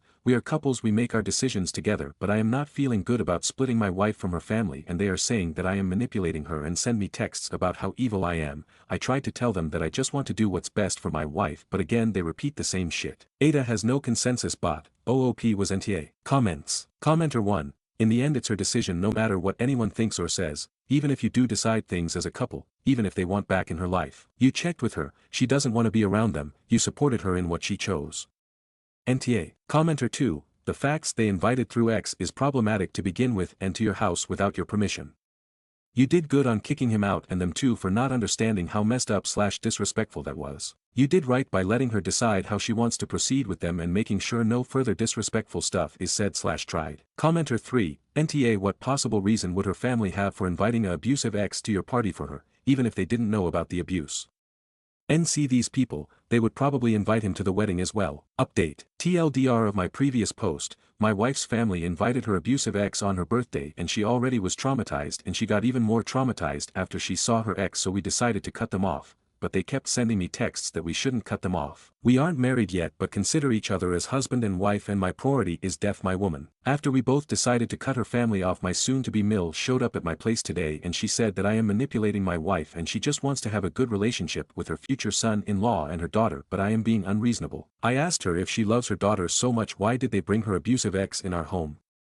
Did she expect us to just go through with it? My Mill apologized and said that ex is family as well and they wanted to involve him and he wanted to apologize, but I kicked them out and she wants to be in her daughter's life and her grandchildren's life and she will never bring her ex in front of my wife and even willing to cut him off. I asked her if she's so important, why would you bring your daughter's abuser in her home and on her birthday? You cause so much pain to her and she doesn't want to talk to you right now, and what man hurts a woman as sweet and kind as her? She was abused and she is still scared, and now not only her partner betrayed her, even her family betrayed her. I asked her to leave and told her that I will talk to my wife and we will get back to her. After she left I told my wife everything and she was shocked, but she said if her mother is sorry and promising us that ex won't get involved in our life she is okay with it. I told her that we should wait and after what they have done we don't know if they manipulating us or are genuine with their intentions. My wife agreed. She's still angry and sad but I am helping her as much as I can to uplift her mood. But I don't know if my wife should be in their life. I can't tell her what to do, but as her man I feel like I should protect her after what they did, and we trust and communicate with each other and we don't do something unless we both agree on it, so I am wondering what I should do. Relevant comments. Commenter 1, the only thing I can say is if your wife is willing then go ahead but take it slow. Make her parents earn her trust again, though their actions and not just their words. But also make it clear to them that there will not be another chance if they mess this one up. I wish you both the best. Reply. Yes, I don't want her to go back to them and pretend as if everything is normal, but I also don't want to tell her what to do. It takes a lot of efforts for me to cheer her up and I don't want to come off to her as a controlling or abusive partner. So I will let her think and agreed with her decision and do what she wants. I am her man, not her owner, to tell her what she can and can't do. I can only advise her and I pray she makes the right choice for herself. If she wants to have a good relationship with her parents and they stand true to their words, it's alright, but they hurt her and create problems for her and me and I am left to help her. And even I don't have a clue why they are behaving the way they are. He is family but my wife isn't. And why would he do something that will hurt her? She's so kind, helpful and dedicated towards her partner. I can't do anything else but to obey her cause she's so thoughtful and tried her best to please everyone. I can't make sense of her family's and her ex's behavior. Commenter 2, what I don't understand is how your MIL can consider a man who abused and mentally scarred her daughter family. If somebody did shit like that to my daughter, I don't have kids, so I am talking hypothetical, I don't know if they would ever find his body. But I sure as fuck wouldn't consider him family. Stories number 26. My sister's ex-boyfriend keeps showing up at family events. She's been dead for 2 years. When my sister Lisa died 2 years ago, our family changed forever. We weren't perfect before, who is, but Lisa's death fractured us. My dad barely speaks anymore, my mom busies herself with every charity event she can find, and I've been stuck. Angry. Looking for someone to blame. Lisa was the glue that held us together. She was warm, outgoing, always laughing. The kind of person people gravitate to. She loved hiking, photography, and the outdoors. Her death, officially ruled an accident, was almost poetic. She slipped while hiking and fell into a ravine. At least, that's what the police report said. But if that's true, why does it feel like her ghost never left? Lisa's ex-boyfriend, Matt, was never part of our family. He and Lisa dated for about a year before she broke it off. She said he was controlling, obsessive, constantly texting, showing up unannounced, making passive-aggressive comments when she spent time with her friends. I remember her joking about it once, calling him my stage 5 clinger. But it wasn't funny. Not really. After the breakup, Matt didn't take it well. He kept texting her, leaving voicemails, even sending her flowers at work. She brushed it off, said he'd get bored eventually. I thought she was right. Until the funeral. Matt didn't come to the service, thank God. But a week later, he showed up on our doorstep. It was a rainy Thursday. My mom opened the door and there he was, holding a bouquet of lilies, Lisa's favorite. I just wanted to pay my respects, he said. His voice was soft, his head tilted like he was trying to look vulnerable. My mom, who has never been good at saying no, let him in. Matt sat on our couch, talking about Lisa as if he knew her better than we did. He described her laugh, her smile, the way she always ordered pancakes with extra syrup. My dad stayed silent, his jaw tight. When Matt finally left, I asked my mom why she let him in. He's grieving too, she said, but I couldn't shake the feeling that Matt wasn't grieving. He was lurking. Over the next few months, Matt kept appearing. He showed up at family barbecues, holiday dinners, even my dad's birthday party. Always uninvited, always with some excuse. Your mom said it was okay, he'd claim, or, I thought Lisa would have wanted me here. My parents, blinded by their own grief, let it slide. He's harmless, my mom said. He just misses her, but it wasn't harmless. Not when he started asking questions. Last Christmas, Matt cornered me in the kitchen. She was different with me, you know, he said, leaning against the counter. I stiffened. What's that supposed to mean? He smiled, that thin, unsettling smile I'd seen so many times.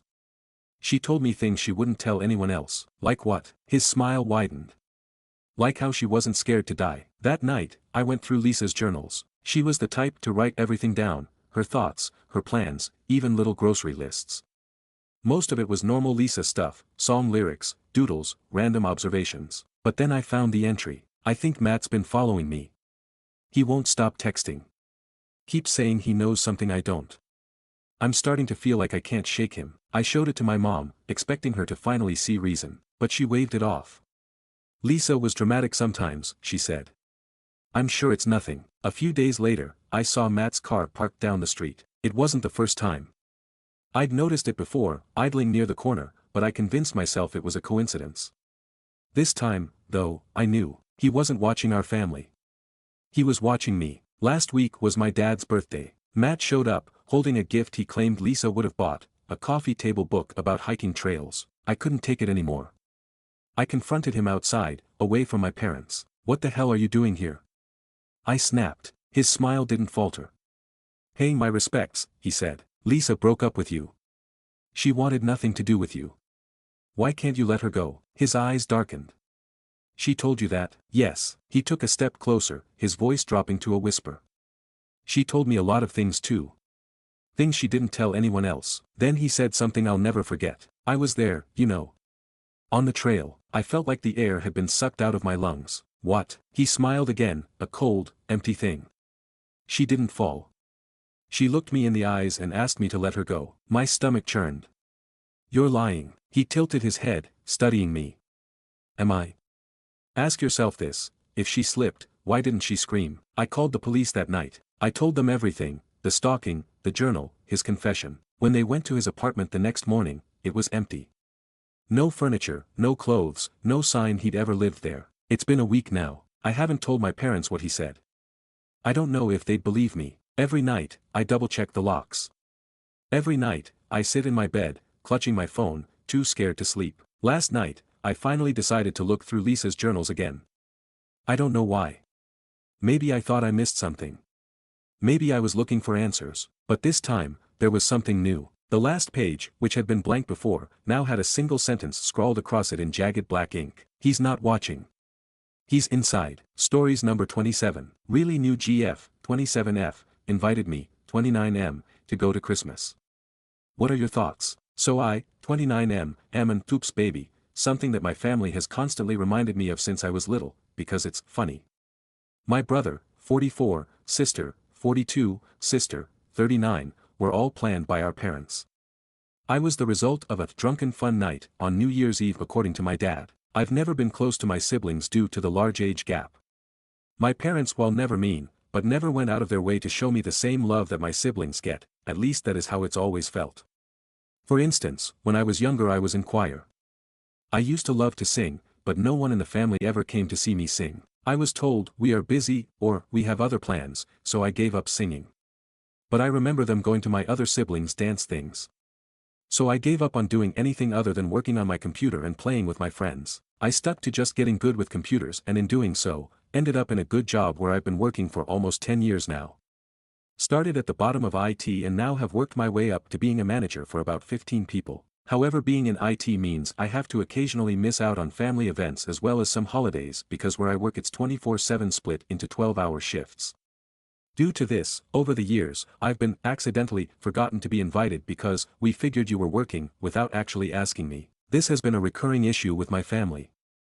Forgetting to ask me to join them or making excuses as to why I wasn't invited. However, one thing I could always rely on was being able to show up on Christmas Eve, that's when we celebrate Christmas, and still feel like I belonged, even if it was later in the evening. Most of the love I felt came from my nieces, who always think of me as the cool uncle and are always happy to see me. Happened to stop over at my folks yesterday, and while there I saw my nieces. Folks tend to watch them on the weekends, that's a whole different story. But my nieces started asking if I was excited for Christmas as we get to hang out in a cabin this year. I looked confused and asked my mom what they were talking about, and she looked obviously embarrassed and said everyone made plans back in June to celebrate in a rental cabin in Vermont for Christmas. LOL, I kid you not, she looked at me and said, we all figured you had to work again and couldn't get the time off. So everyone figured you wouldn't mind missing one Christmas. Had they said something, I could have taken the time off. To say I was and am heartbroken is an understatement. Like I get I'm an oops baby, and not really ever thought of much, if ever, but to just be left alone for the Christmas on purpose. I mean, how does a family do that to someone? I just turned around, hugged my nieces goodbye and left, didn't even say goodbye to my mom. I pride myself on being a strong individual, especially on how my family has always treated me. But not gonna lie, I actually cried on the way home. Never in my life have I felt so rejected, especially by people who are supposed to love me. I couldn't even ask her when they planned on telling me or if they planned on telling me. What would happen if I showed up after work and no one was there? I just left. I probably should have, but I was hurting too much to really care at the moment. Now here's my dilemma. I have a new girlfriend, Zoe 27F, and by new, I mean we've only been going out and seeing each other since just after Thanksgiving. I sent her a text when I got home telling her what happened as I had to talk to someone. She kinda knows about my family. Being in such a new relationship, I didn't want to unload all my baggage on her. But she does know that me and my family don't have a standard type relationship. Anyway, she has invited me to go with her to celebrate Christmas with her family. I haven't given her an answer yet. In previous relationships, we were together months before the invite to Christmas ever came up. However, this is the first relationship where it's only been a few weeks, so asking people of Reddit for their advice. Would going with Zoe to her family's be a good idea? Being that this is so new, is there a potential downside? Would it be better to be gracious and thank her for the invite but decline? Or accept the invite and go? By the way, I do have to work Christmas Eve again this year, but not Christmas Day, so that's a plus, I guess. LOL, I've rambled enough, sorry this thing got a little too long. TLDR, my family purposely failed to invite me to join them for Christmas in Vermont and I just found out. New GF invited me to join her family, but not sure if I should go as it's only been a few weeks we've been together. To go or not to go, is the question. Relevant comments. Commenter 1, your family is full of terrible people, and your parents should be incredibly ashamed of themselves. What does the invitation from your girlfriend entail? Is this a multi-day stay with her family? Is it coming with her for half a day to her parents' house? What are we talking? Reply, yeah, my feelings about my family are mixed right now. 'Cause you aren't wrong. But as far as my GF, she said it would be from like 2 p.m., 7 p.m.-ish. So like half a day, and they live just outside the city where we both live, so wouldn't be a far drive. I guess I don't want to seem like a pity case, even though I kinda am. I really like Zoe, she's smart and funny and we both have the same interests. I just don't want to ruin a potentially good thing, with my family drama. Commenter 2, the way your family has been treating you since forever most probably skewed your sense of normalcy. It's not uncommon to invite non-romantic friends that are alone for Christmas.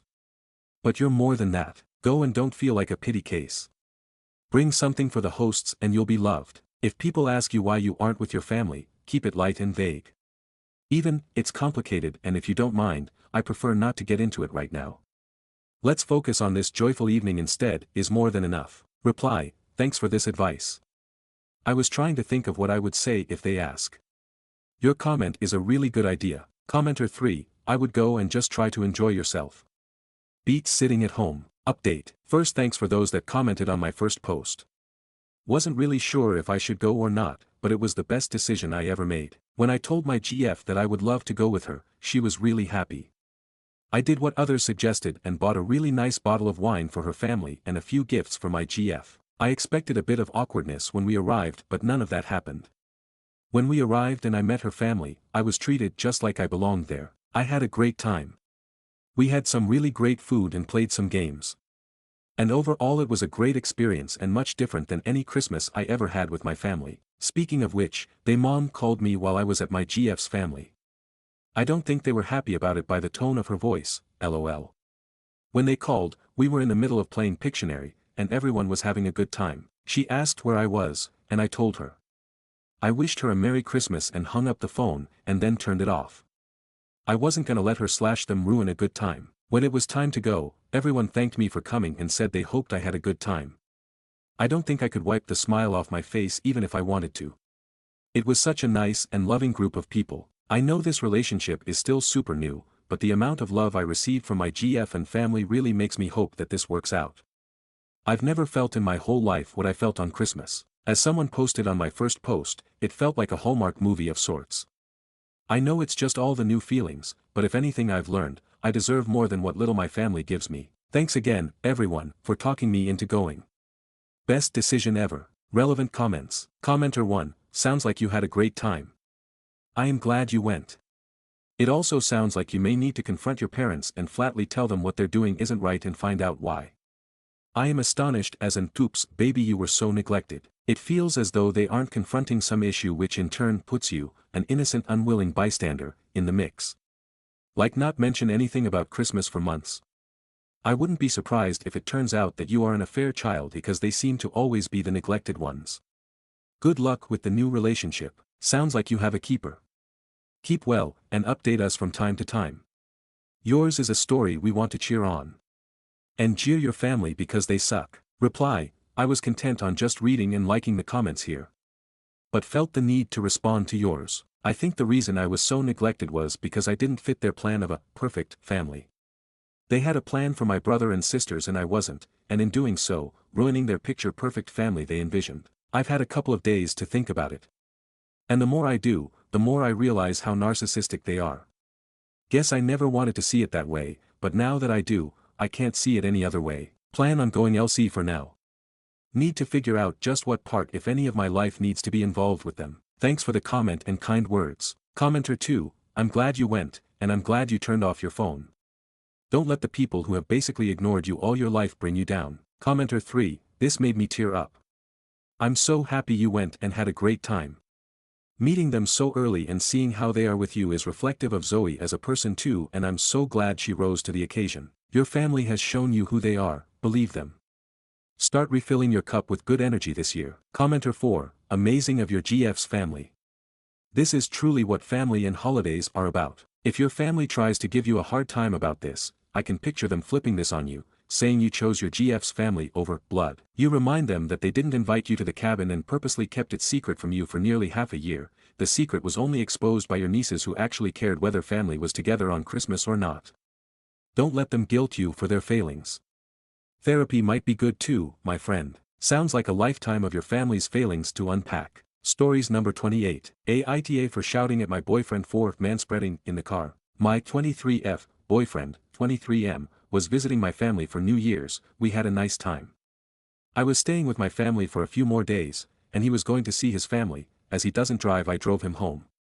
Because we live within walking distance of each other in town, I've never driven him anywhere before. I drive a smallish car with a stick, so when we got in I politely asked him to keep out of the way of the stick so I could drive safely.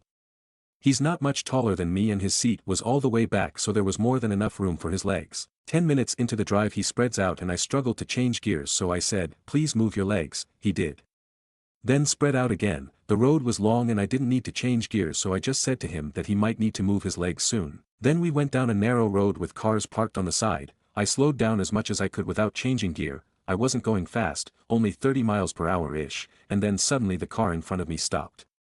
I wasn't expecting this, so I practically did an emergency stop. At this my boyfriend said, chill, woman. As I was at a stop I needed to change gears, so I shouted, stop fucking manspreading, let me get to my gears, and you can criticize my driving when your license is pink.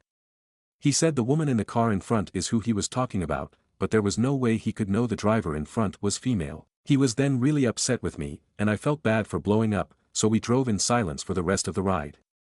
And he's been barely texting me since. Context, I live in the UK. People with pink licenses have passed their driver's test. Stories number 29. I'm 15 and haven't been to school since 2nd grade. Please, no judgment, it's completely out of my control. In 2nd grade, my mom took me out of school with the intentions of homeschooling me, but never proceeded, and me as a little kid didn't want to do any homework like most kids, but now I beg her to get me a tutor and she denies all the help that people offer. Even my other family members offered to pay for a tutor for me and she denies all of it. I honestly forgot all the stuff I learned in 2nd grade and I basically don't know anything now. It's really hard for me to get a job. I really need one. My family is horrible at teaching me things because they just get mad at me when I don't know the answer even though it's not my fault. Honestly, I don't know what to do. I really need help. I've been trying not to give up. I feel like a complete idiot for not knowing things sometimes even though I know it's not my fault. And honestly, I'm not that dumb.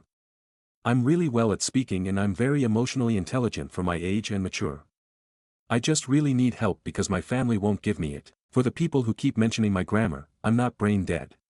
The only thing I'm really lacking is math and other subjects. How is it so hard to believe I can have good grammar? Stories number 30. I'm convinced at least 90% of religious people are not good people by heart. I emphasized religious because I'm specifically talking about those who really follow their religion. Many people have a religion but they don't follow it. But anyways, here are my observations. People who have no religion or are hardly into their religion, they are better people than those religious people. I'm especially talking about the Muslims and Christians since they are the highest population-wise.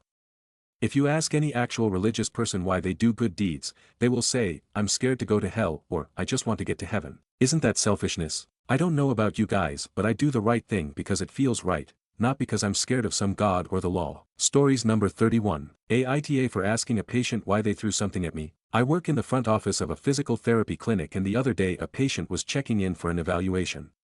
They had been seen at our clinic before but it had been about a year since their last visit. When they approached the desk to check in they didn't say anything to me or acknowledge me but instead tossed a piece of paper through my window down onto my side of the desk dividing us. Still no word from the patient as they were rummaging through their wallet. When I inquired with them, "What's this?" they replied it was a bill. I then asked them why they threw it at me and they responded with, "If I had thrown it at you it would have hit you between your eyes. You must have pretty thin skin. Take my advice, never travel to New England." My response was that okay, I won't visit New England, but he's not being very polite. He just sort of stared at me dumbfounded and then apologized somewhat sarcastically. I thanked him for apologizing and moved on, finishing up taking his payment and checking him in. When I let the therapist know the patient was ready I also relayed to them the incident that occurred between us to cover my butt. The therapist took it upon themselves to start off the appointment asking the patient what billing issues they were having and why they threw their bill at me. This incensed the man. I could only make out bits and pieces from the front of our office but he essentially threw a temper tantrum and erupted at the therapist in the evaluation room. When she interjected after him yelling, "I didn't throw it at him," she asked if he handed it to me. He responded with, "I didn't throw it at him." When she told him that he has to treat our staff with respect he yelled, "You all just want me to kiss your ass." So with that our therapist told the patient she would no longer be seeing them and they were free to leave. This confused him as his response was, "Wait, you're not going to see me? But you're such a great therapist, I need your help." She stated that due to his behavior she would no longer be treating him and to please leave. He made sure to stop by my window on the way out to scream at the top of his lungs "Fuck you" twice to me and flip me the bird because I'm sure in his mind I was the reason he was now not getting the treatment he needed. Normally I let stuff roll off my back but the lack of respect and decency from this man really got to me.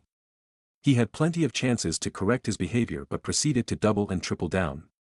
After the patient left and things calmed down I started feeling bad about the whole incident. The therapist was cornered in a room by a man having a temper tantrum yelling obscenities and being aggressive. The patient didn't get the care they needed.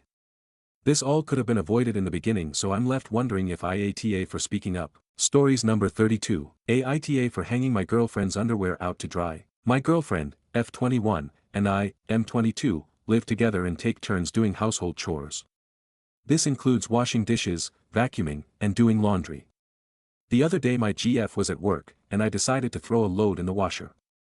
I didn't have enough laundry to do a full one, so I added the clothes from her hamper. Our dryer isn't working so when the cycle was done, I hung the stuff on the clothesline outside. It was a nice, windy day so it was gonna dry quick. Later I heard my GF's car pull in the driveway. I went downstairs to greet her and as she was coming in, I saw that she had her laundry bundled in her arms. She looked upset and slammed the door behind her. I asked if something was wrong, and she said she was pissed that I hung her underwear out for everyone to see.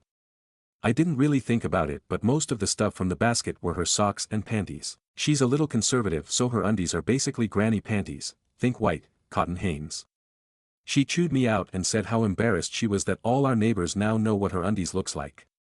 I told her that it's not a big deal and that everyone already assumed she wore underwear, but she's been pissed at me for a couple days. Am I the asshole? Stories number 33. Aita for divorcing my wife and telling everyone that she cheated on me. TLDR, my wife cheated on me, and after everyone in our family started calling me names for divorcing my wife, I decided to tell everyone the reason, which made my wife furious. I decided that I needed to clear everything between us before I file so we can have a clean divorce. I called my wife and told her to meet me to talk. I asked her to meet me in a park near my house. When my wife came, she hugged me and she asked me to let's go home. I refused and said I asked her to meet me to clear things up between us, which made her a bit angry, and she said I am being unreasonable. I said, wouldn't you be angry if you found out I was drinking and dancing and kissing other women and hiding it all from you? She said she would, but she wouldn't throw away a relationship of 6 years over this. I said that is easy for you to say cause you cheated and I didn't and I just want a clean divorce. She asked me why am I not open to reconciliation. I said cause you broke my trust and I don't want to spend rest of my life worrying about what my wife is doing behind my back, and how would I know if it's only just a kiss and nothing else happened and she didn't or wouldn't kiss anyone else. I just want a divorce. She said divorce is a long and extreme and she loves me, and she said she's sorry and she will try to delay as much as possible cause she doesn't want to lose me. I said I am sorry as well, but I am done. I love you, but you stepped out of marriage. Let's not fight and you keep what's yours and I keep what's mine. I told her that I have evidence of your infidelity and also you tried to throw our families against me. I tried to keep it between us, but you went too far and I only told them the truth after they were harassing me, and I still hid it from your coworkers so it doesn't get difficult for you in your workplace. Let's just divorce. Well, I don't know shit about legal process, and yes, I did pulled all that shit out of my ass. My wife cried a bit and I hugged her and told her that it's over. There is no fixing this. We love each other, but love is not everything when it comes to marriage. I can't forgive you for kissing some random ass man, and I left. I have been ignoring her texts and I am going to look for and fill. But I also truly don't understand what's up with all these people telling me it's just a kiss. How do you know? Even I don't know if it's just one kiss or it happened before or it was more than that. No matter how tough or expensive it is, I am going through it. I have made up my mind I won't back down. I don't want to be like one of those men who forgive their cheating wives only to find out later that wife is still cheating, or those who gets cupped and are raising someone else's kid obliviously or find out later on that child isn't biologically his. Stories number 34. Aita for not wanting to share my inheritance with my sister. So, I, 28M, recently lost my father. It was a really tough time, but we knew it was coming because he had been sick for a while. Before he passed, he made it clear in his will that I would inherit the majority of his estate, including his house and a significant amount of money. My sister, 25F, would receive a smaller amount, mostly sentimental items and a bit of cash. Here's the thing, my sister and my dad didn't have a good relationship. She moved out when she was 18, and they barely spoke after that. My dad tried to reconnect several times, but she always shut him down. I, on the other hand, took care of him during his illness, visiting almost every day and handling all his medical appointments. Now, my sister is furious. She's calling me selfish and saying that it's unfair she got so little. She thinks I should split the inheritance 50-50ths. I told her I respected Dad's wishes and that I don't think it's my responsibility to change what he wanted, especially given the circumstances. She argues that family is family, and it's not fair to punish her for their estranged relationship, but I think it's not my fault they didn't get along. She had years to fix things with him, but she chose not to. My mom, they're divorced, is on her side, saying that I should do the right thing and give her more money to keep the peace. Some friends agree with her, while others think I'm justified in keeping what I was given. So, Aita for not wanting to share my inheritance with my sister. Edit. I've seen some comments saying this sounds fake or that I'm leaving out key details, so let me clarify a few things. First, about my sister's estrangement, it wasn't something that happened overnight. After my parents' divorce, she sided heavily with my mom and gradually distanced herself from our dad. She blamed him for the split, and even though Dad tried to reconcile over the years, she was unwilling to meet him halfway. I'm not saying she's a bad person, divorces are messy, but it's not like Dad cut her off for no reason. Second, I know some of you might think Dad was playing favorites, but I don't see it that way. I think he divided things based on who was there for him in his final years. It wasn't about punishment, it was about recognition. Lastly, for those saying I'm, conveniently, painting myself as the golden child, I promise that's not my intention. My sister had her reasons for stepping back, but I stepped up because I felt it was the right thing to do. That's why this situation is so hard. I'm trying to honor my dad's wishes, but I also don't want to completely ruin my relationship with my sister. Hope this clears up some of the gaps. Q&A. I've seen a lot of questions, so I'll try to clarify some things to fill in the gaps. Why did my parents get divorced? My parents' divorce happened when I was 12 and my sister was 9. It wasn't one big event, it was a combination of things.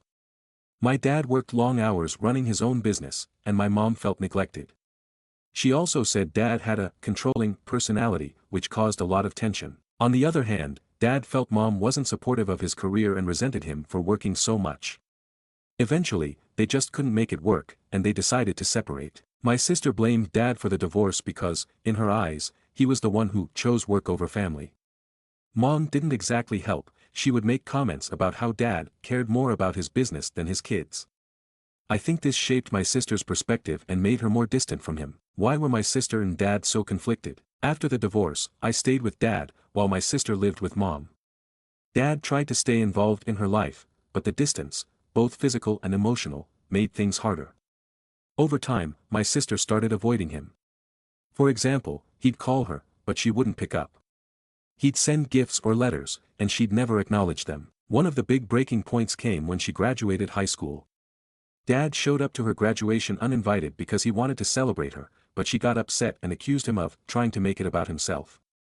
After that, they barely spoke. Why didn't my sister visit when dad was sick? This is something only my sister can fully explain, but I think it goes back to their strained relationship. By the time dad got sick, they hadn't spoken in years. I reached out to her multiple times, telling her how serious things were, but she said she wasn't ready to see him. Dad was hurt but never angry, he just said, she has to come on her own terms. Unfortunately, she never did. Why didn't dad just leave everything 50-50? I asked myself this too. I think dad felt the inheritance should reflect the relationships he had. He knew I had been there for him throughout his illness, and he wanted to recognize that. At the same time, he didn't want to completely exclude my sister, which is why he left her sentimental items and some money. I don't think it was about punishing her, I think he just wanted to acknowledge the reality of our family dynamic. Hope this clears up some of the questions people have been asking.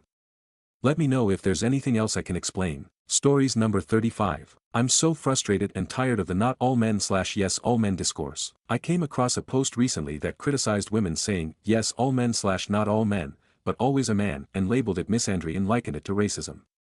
But is it really misandry if it's something that even men inherently recognize, and just fail to acknowledge? Before you come at me, I used to fall into the "it's not all men" category, and believed people who said that are hurting the cause of feminism by attacking men who didn't do anything wrong. I have a good dad, I have a good brother, I have good friends, they never did anything wrong. So it's certainly not all men, but these same men warn me about other men. My dad gets worried if I'm late coming home. It's dangerous at night. Dangerous, because of whom? The answer has always been said to me, bad men. I grew up in a conservative household, but my brother is much more relaxed and is on my side all the time. Yet when I told him I was gonna go out for drinks with my friends, he asked me, how many girls, how many boys, why? It's simply safer for women to be in groups, safe against what? Bad men. Honestly, I was not into this whole rhetoric. If anything, it felt anti-feminist to me. And I hated that even my brother would insinuate something like that. I have plenty of male friends who are good people. Giselle Pellicot's rape case absolutely shook me. 82 men, when presented with an opportunity to rape, decided to rape an unconscious woman. Men of different ages, different backgrounds. No discrimination. None of them took a moment to report it. When an opportunity presented to rape someone, they took it. It changed my view for sure. Yes, it's almost always men. I'm pretty sure if I say, yes all men, to my brother or my dad or even my sister, who says she's an equalist, they are gonna say that's not true. They reply back with, so you think I would rape someone? Do you think your brother or your dad would rape someone? If your answer is no, then it's certainly not all men. There are lots of good men, yet these are the same people who warn me about other men. Those other men are brothers, fathers, husbands, uncles, friends to other women. Yet I am warned about these bad men. They are basically saying, yes all men/it's almost always a man, instinctively, yet they never acknowledge it so. When someone does say it out loud, they label it misandry. It feels frustrating and I've grown tired of it. I have no idea how people can't see something they've been saying themselves. This is really just a vent post. I just needed to get it out of my system. Stories number 36. I just found out that my boyfriend slept with someone else when on a break. I just found out that my boyfriend slept with someone else when on a break. My 39F boyfriend, 40M, of 14 years slept with someone else while we were on a break. A few months ago, my boyfriend initiated a break. He is a recovering drug addict and alcoholic, so we have been through a lot. He was really struggling with his emotions at the time. We were living together and just slept separately, my flat. A few days later, we got back together and he said he was certain now. I have just found out he slept with someone else during that time and his protection split. Should I let him stay? TLDR, my partner initiated a break and slept with someone else a few months ago. He only just told me. Comments. Commenter 1. You're 39 and wasted 14Y of your life with this loser. Don't stay for another 14Y. Commenter 2. He's a drug and alcohol addict, so we've been through a lot. Lives in your flat dumps you to fuck other people, fails to inform you of STD risk. Honey, the juice ain't worth the squeeze. Too much headache for someone who continues to take without giving. Big fat nope, make that break permanent. You're being a doormat, allowing this ass to ditch and return whenever the hell he wants. But he's sure now. But not when you supported him in his addiction struggles. Not when you've given him somewhere to live. Not when you've given him space to figure out what he wants. No, all that is something he's willing to throw away cause he encountered someone he might like to fuck. He had no guarantee you would be willing to take him back, but losing you was still worth it. Unless he knew he can do whatever the fuck he wants and you will never hold him accountable. Raise your bar, OP, because it's currently lost in a dank basement somewhere. Reply, that's the worst thing. He thought he was going to get away with it. He only told me because he got tested today and there might be something wrong. Commenter 3. Girl. Why are you not tossing his stuff out of the window right now? Why are you not steaming mad? Obviously it's your life, but do not trust anything he says, even if he shows you a paper of being clean, because someone like him will fake that too. Reply, I am steaming mad. AIO by being angry with my ex's mom for asking me to let him stay longer. 2 months later, my 39F ex, 40M, of 14 years and I broke up 2 months ago because he admitted to sleeping with someone during a 5-day break, in August. He does not work, is a recovering addict and was my dependent. He used to do light housework and cook while I was working. Since we split up, he has been living at mine. I gave him a strict move-out date of January 2nd right from the start. It has been really stressful living with him still. He has been drinking and using again. Yesterday, I spoke to his mom and she asked me to let him stay a few more days because he will find it hard to get government help at this time of year. She has a spare room in her flat. I got very upset, cried and said having him there was ruining my life. I mentioned his previous violence and how I want to get on with my life. She said she didn't realize how upset I was. Her partner later came home and she said she wouldn't mention to him that I was shouting at her because he would be upset. She also pointed out that she took him in when we broke up before. She mentioned that she let us stay at hers when I was buying my flat, which turned out to be 6 months. I am really upset about angry. Am I overreacting? Comments. Commenter 1. Nope. You are not overreacting. Make sure you are properly getting him out, evicting him in order to protect yourself. Once that is done, and there are no negative repercussions for you, depending on tenant laws where you are, he has got to go. Block his family. EFF them. Protect yourself, and best wishes. Reply, thank you. That is good advice. I will make sure he has been evicted properly. I understand his mom is on his side, but she acted like she liked me too. Commenter 2. Nor. This kinda shit upsets everybody. But guy needs to go live under a bridge, hit bottom and turn his life around. Neither you nor his mother should keep enabling his behavior. You need to cut and run. Move on. Reply, that's what I think. I think he needs to understand that he's responsible for his own life. Commenter 3. Not overreacting. Addict or not, he's an adult who made a very dumb decision that has consequences, especially considering everything you provide him with. If he didn't show you the basic respect of being loyal, then why should you have to nurse and baby him? Not your problem anymore, focus on yourself. Reply, thank you. I only asked for loyalty and him not drinking or doing drugs. I know she doesn't want him to be homeless, but he's had 2 months. Update. Firstly, thank you for all the useful advice I was given on my original post. I was unable to reply because it was locked, but thank you all. Since I found out my 39F boyfriend, 40M, of 14 years slept with someone else, I broke up with him. He stayed living in my flat for 2 months, on a tight deadline, so he could find a home as he is jobless. He didn't. He is now homeless. His mum pressured me to have him for longer as there is a cold snap here and he's on the streets, but I said no. His mum can take him in if she is so worried. I found out it was the lady he has been spending time with at the gym. I think he wanted to try that to see if it was better. That is all. I now live alone, with dog. TLDR, I chucked him out. He's homeless. Comments. Commenter 1. If he knew he was going to be homeless that far in advance and didn't sort out any income, then that's on him. Who would want to have anything to do with someone who behaves like that? Reply, exactly. I think he thought I would eventually forgive him. Commenter 2. So you mean there's consequences to my action? Reply, yeah. I honestly think he was not expecting it.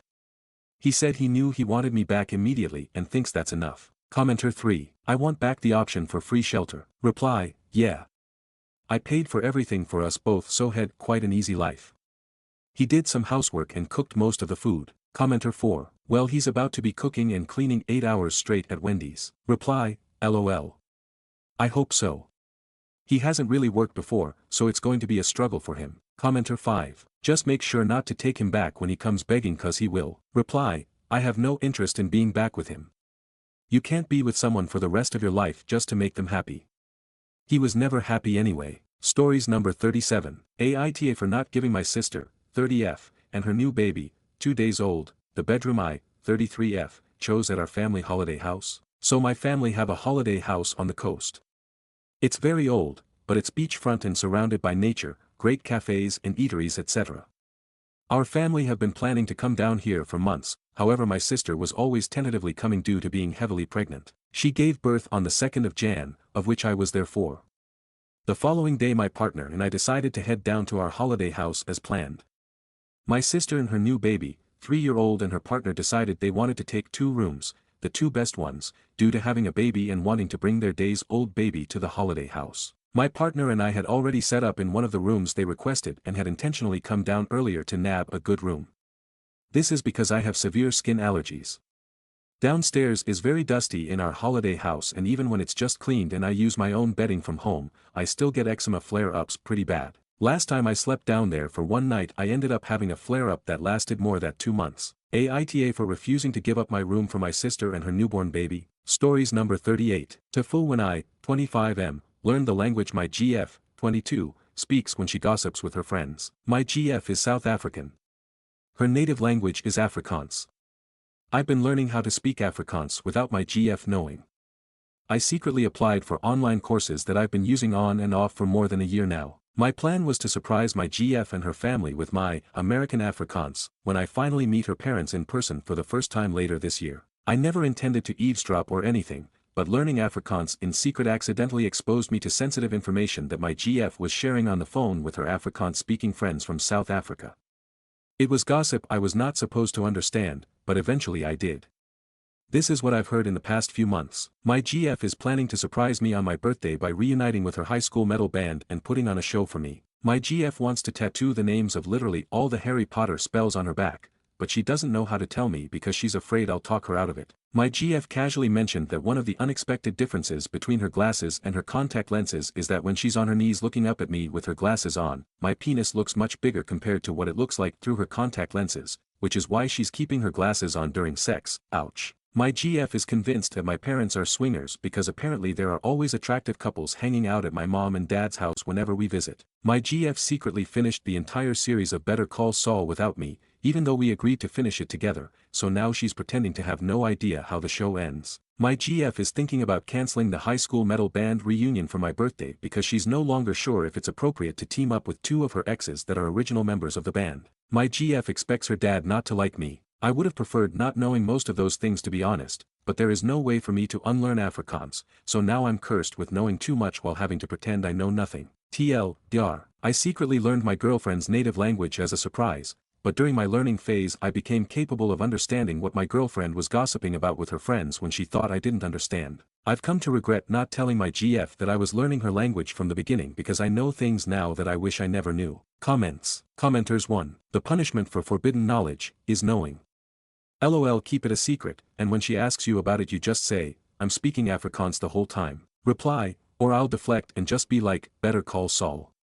Is there anything you would like to tell me, honey, sweetheart, light of my life? Commenters 2. Watch Better Call Saul to the end, look at her, and say, that was really good, in Afrikaans. Commenters 3. That wasn't all that bad. Honestly thought this was going to be much worse than it was. Reply, far away from CBAT and nowhere near the coconut dude, lies my mild fuck up. Update, I asked my GF to marry me in Afrikaans and she said, ja. I delivered my, I wanna spend the rest of my life with you, speech in Afrikaans, which surprised and impressed my GF, aka my fiancé. As soon as my GF became my fiancé, I casually mentioned that I've secretly been learning her native language and accidentally been eavesdropping on several phone call conversations she had with her Afrikaans-speaking friends about things I was not supposed to understand, like, for example, her feeling conflicted about reuniting with her original high school band members for my birthday because the band apparently included 2 of her exes, or the fact that she wanted to tattoo literally all the Harry Potter spells on her back, or that she finished Better Call Saul without me, or that she thought my mom and dad were swingers, or the real reason why her glasses were always on during sex, or that she's convinced that her dad would hate me, or some of the stuff she said to her friends after my original post. Like how she was struggling to get used to my braces because the braces in my mouth plus the freckles on my face somehow made me look underaged and low-key made her feel like she's my older sister when we were out in public. My fiancée was embarrassed when she realized how much Afrikaans I was able to understand and apologized if she made me feel uncomfortable. I accepted her apology, even though it was unnecessary, well, except for finishing Better Call Saul behind my back. That was a playing with fire moment in our relationship, almost unforgivable. My fiancée got one of the Harry Potter spells on her back, Erecto Patronum. I'm kidding, I stole that from another story. My fiancée is still considering getting her back tattooed. I said it was her choice, but I advised her to avoid covering her entire back with Harry Potter spells like she's some kind of Death Eater Michael Scofield. My fiancé might be right about her dad not liking me because his expression of disappointment and dread when he heard the news of our engagement was priceless. That said, I'll win him over though, even if it kills him, jokes. My fiancé fully believes my parents are swingers based on the different couples she's occasionally observed coming and going whenever we visited my mom and dad. She wants us to investigate my parents because for some reason it's fun for her to imagine me being the son of a mom and dad whose sex life is far more kinky than mine. I'm not interested in opening that door though because I don't want to know what goes on in my mom and dad's bedroom. However, something tells me that my fiancé will not rest until she has all the answers. I made it clear to my fiancé that I had no problem with her reuniting with her high school band to perform at my birthday, unless it was uncomfortable for her that her exes were part of the band. My fiancé ultimately decided to cancel the band because of behind-the-scenes drama. The drummer, who was one of the exes, apparently gained a lot of weight after high school and lost all confidence to perform in the band. The lead guitarist, aka the other ex, was only willing to participate if my fiancé agreed to play covers of gospel songs since he was now saved and no longer interested in playing the devil's music. The bass guitarist wanted money. My fiancé still wears her glasses during sex. TLDR, I came clean about understanding Afrikaans and now my GF and I are engaged. You'll have to read the post if you want more information because I can't sum up months of updates in a couple of lines. Edit, to all the comments saying this is a repost, it's not. It's an update of my original post from a few months ago. Check my history. It's my story. Comments. Commenters 1. The bass player knows what's up. Never play for free, musicianship 101. Commenters 2. None of these things seem to be very damaging to a relationship. Your girlfriend actually seems considerate, wanting to surprise you but not knowing if it will hurt you and worrying about how her family will like you. Could be a hell of a lot worse, and of course, never worry about the penis thing. Not the size but how you use it, right? Commenters 3. Except that she watched all of Better Call Saul without him. That's just downright rude. Update, 17 months later. Last time I was here, I shared an update related to my original post, but I deleted that update because I was keen to tell the internet, aka all of you, that my GF and I got engaged. However, since then, we've not only gotten ourselves unengaged, we've actually broken up. In my original post, my ex-GF, who was still my GF back then, had a wild theory that my mom and dad were swingers just because they always had people at their house. I never believed it, but I thought it was hilarious that someone thought my parents were that interesting. Not gonna lie, I struggled to move on after my relationship ended. My apartment had too many memories of my ex, so I called my parents to ask if I could stay with them for a bit, just to clear my head. My parents said yes.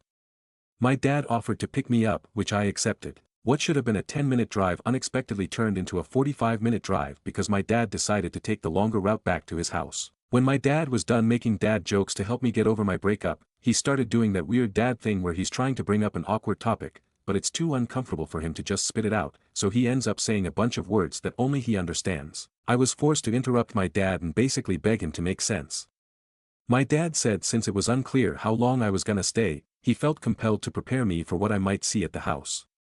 If my ex was present at that moment, she would have punched me on my shoulder and said, "I fucking told you." Because my dad confirmed her swinger theory, which no longer made it a theory, but the truth, or as I like to call it, trauma. By the time my dad and I finally made it to our destination, my dad made sure I knew everything I needed to know. I made a list based on what I learned from my dad. Both my parents were swingers when they met. Swinging was not something my parents wanted to do while raising kids, so swinging was prohibited when my parents became parents. To see if they still got it, my parents switched back to swinging when they had the house to themselves again, and lo and behold, they still got it. Hosting swinger parties was something my parents did frequently, usually with themes. My parents were planning to host another swinger party, but my mom was leaning towards calling it off so that I could come home and stay for as long as I wanted. If my parents were forced to cancel, it would be the first swinger party they called off since COVID. The theme was prom night. I never expected my dad to go that hard in the too much information category, but as soon as he crossed that threshold, he got it all out of his system.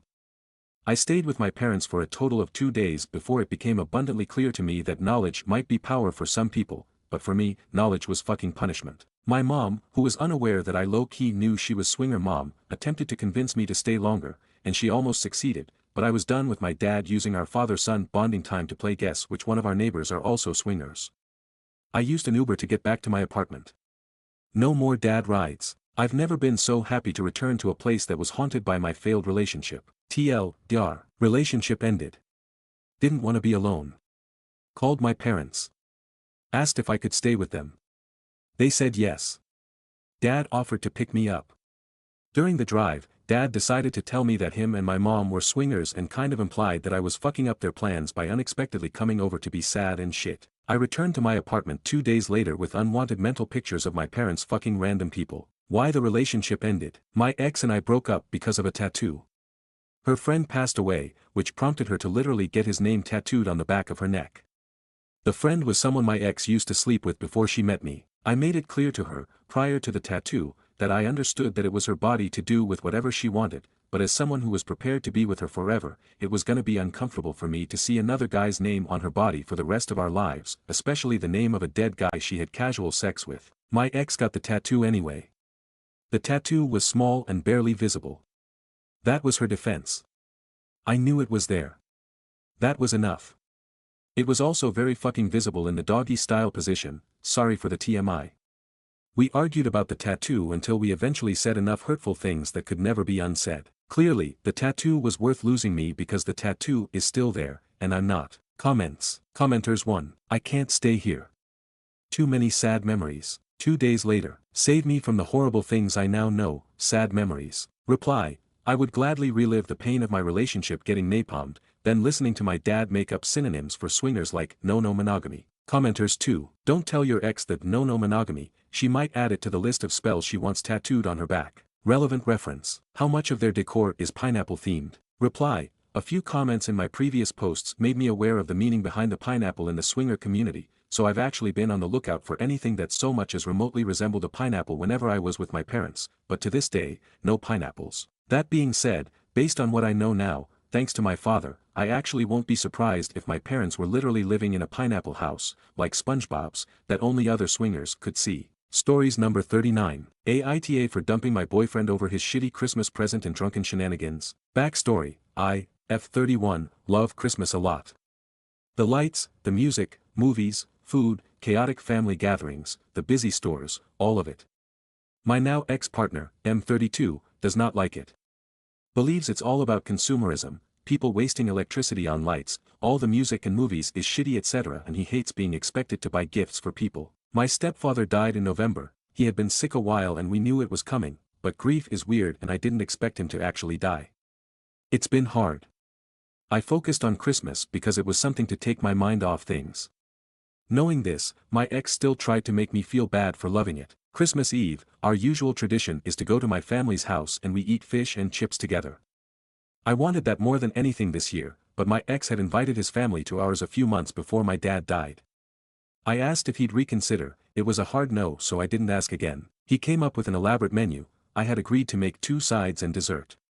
Come Christmas Eve, he got drunk and then told me he expected me to cook everything. I did and he gladly accepted the compliments from his family for his efforts. After they left I wanted to go see the lights one last time, he came with then complained the whole time, so we ended up fighting over it. Christmas Day, we open our presents. He had requested Nike sneakers and something handmade from me. I adore gift giving, elaborate gifts, and seeing the joy when people open them. I spend months making and planning on what I give to people. His gift took 6 months to make, a skull and toadstool made from clay, within a dome, adorned with real insects and plants. I also got him a nostalgia box filled with magazines, toys and treats from his childhood, as well as a bottle of rum and a full stocking. Side note, I'm unemployed currently, and this was all paid for by selling my possessions on Marketplace. He got me $2 hand cream and a scented cherry candle. I hate cherry scents. This irritated me, but I said nothing. We go to my mother's for lunch and to spend the rest of the day/night. I requested beforehand that he didn't get too drunk. I don't drink, I don't care if he does, even if he gets drunk. But he often goes too far. I'm talking passing out and pissing himself constantly, being total incomprehensible. He's even accidentally pushed me into oncoming traffic as he was stumbling so much and fell onto me. He gets absolutely plastered by 2 p.m.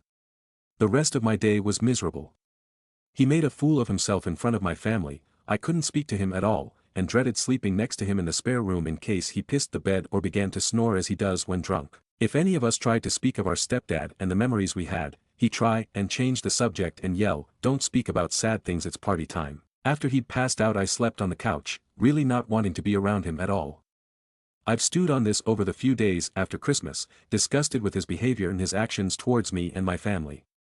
It's the cherry on top of the cake. Despite me being unemployed, I've used my savings to pay for 90% of the bills as he spends most of his pay on weed and booze. He's temperamental, moody and lazy. I've had enough. The shit Christmas gift just proved again how little he gives a shit. His behavior shows how little he respects me. So I've dumped him, thrown him out of my house. He's allowed back to gather his belongings, but I'm done. He thinks I'm an arsehole, as does his family. He's told them I dumped him because his gift wasn't expensive enough. He doesn't have anywhere to go and is staying in a cheap motel. I guess I could have waited a little, yes, dumped him later on and not at a time of the year that's meant to be so enjoyable. Am I an arsehole for dumping him at Christmas time? Edit to add, thanks everyone for the comments.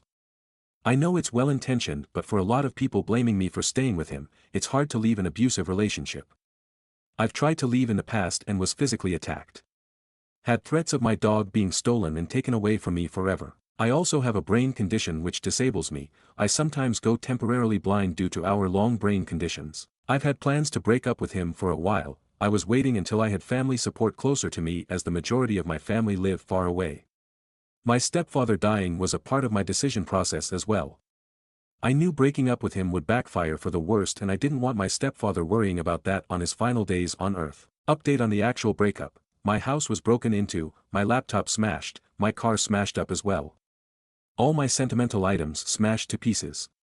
I have been in touch with police who are hopefully handling things on their end.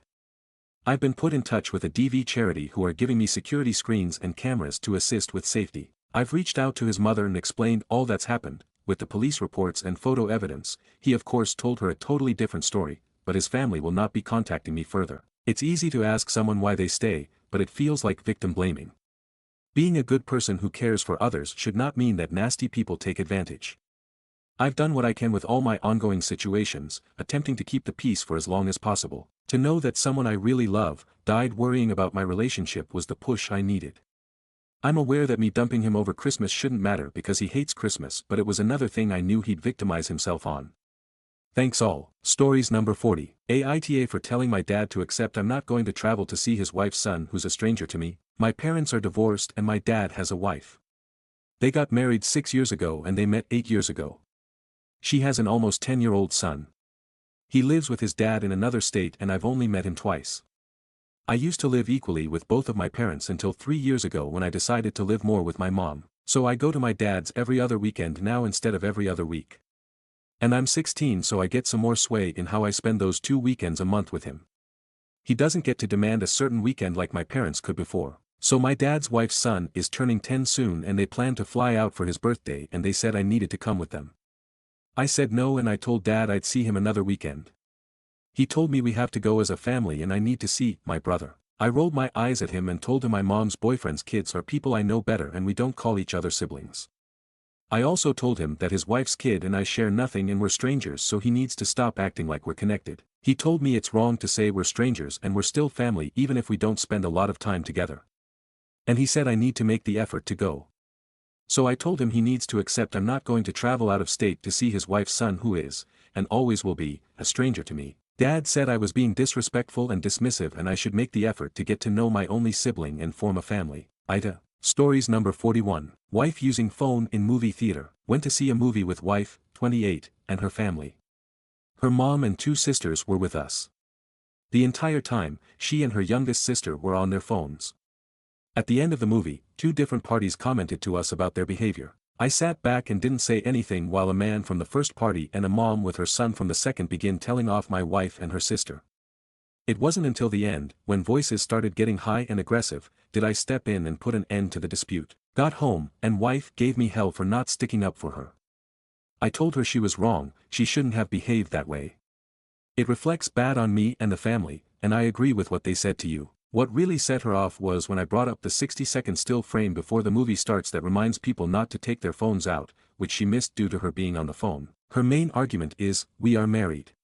If I came home and said I have a body to bury, you should get the shovel without question. I laughed and walked away. So what's everyone's thoughts on how this went down? Thank you for the sanity check, everyone. I appreciate the words. And for the record, I did ask her to put it away. Twice. I appreciate y'all. Stories number 42. I should have left him 3 years ago and now I'm marrying him. I need to confess something, and I know people might have their opinions about it. I've never shared this with anyone before, but I feel like I need to get it off my chest. I'm getting married in a week, but I've been carrying some unresolved feelings since the day he proposed. I, 29F, am marrying a man, 34M, who I love, but I'm struggling with deep insecurities. I've never cheated on him, I've always been honest and loyal.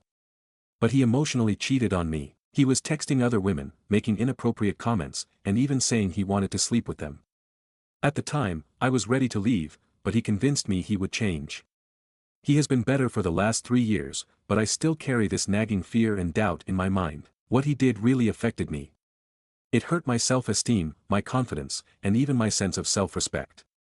I feel like I allowed myself to stay, and that's something I struggle with. He is a good guy, genuinely kind and loving when he's with me, but I can't shake the anxiety about what he's doing when I'm not around. Who is he messaging? Who is he liking or hearting on social media? It's like I don't fully trust him, and that hurts. Maybe I'm overthinking things or even being irrational, but I feel like he's the one who made me this way.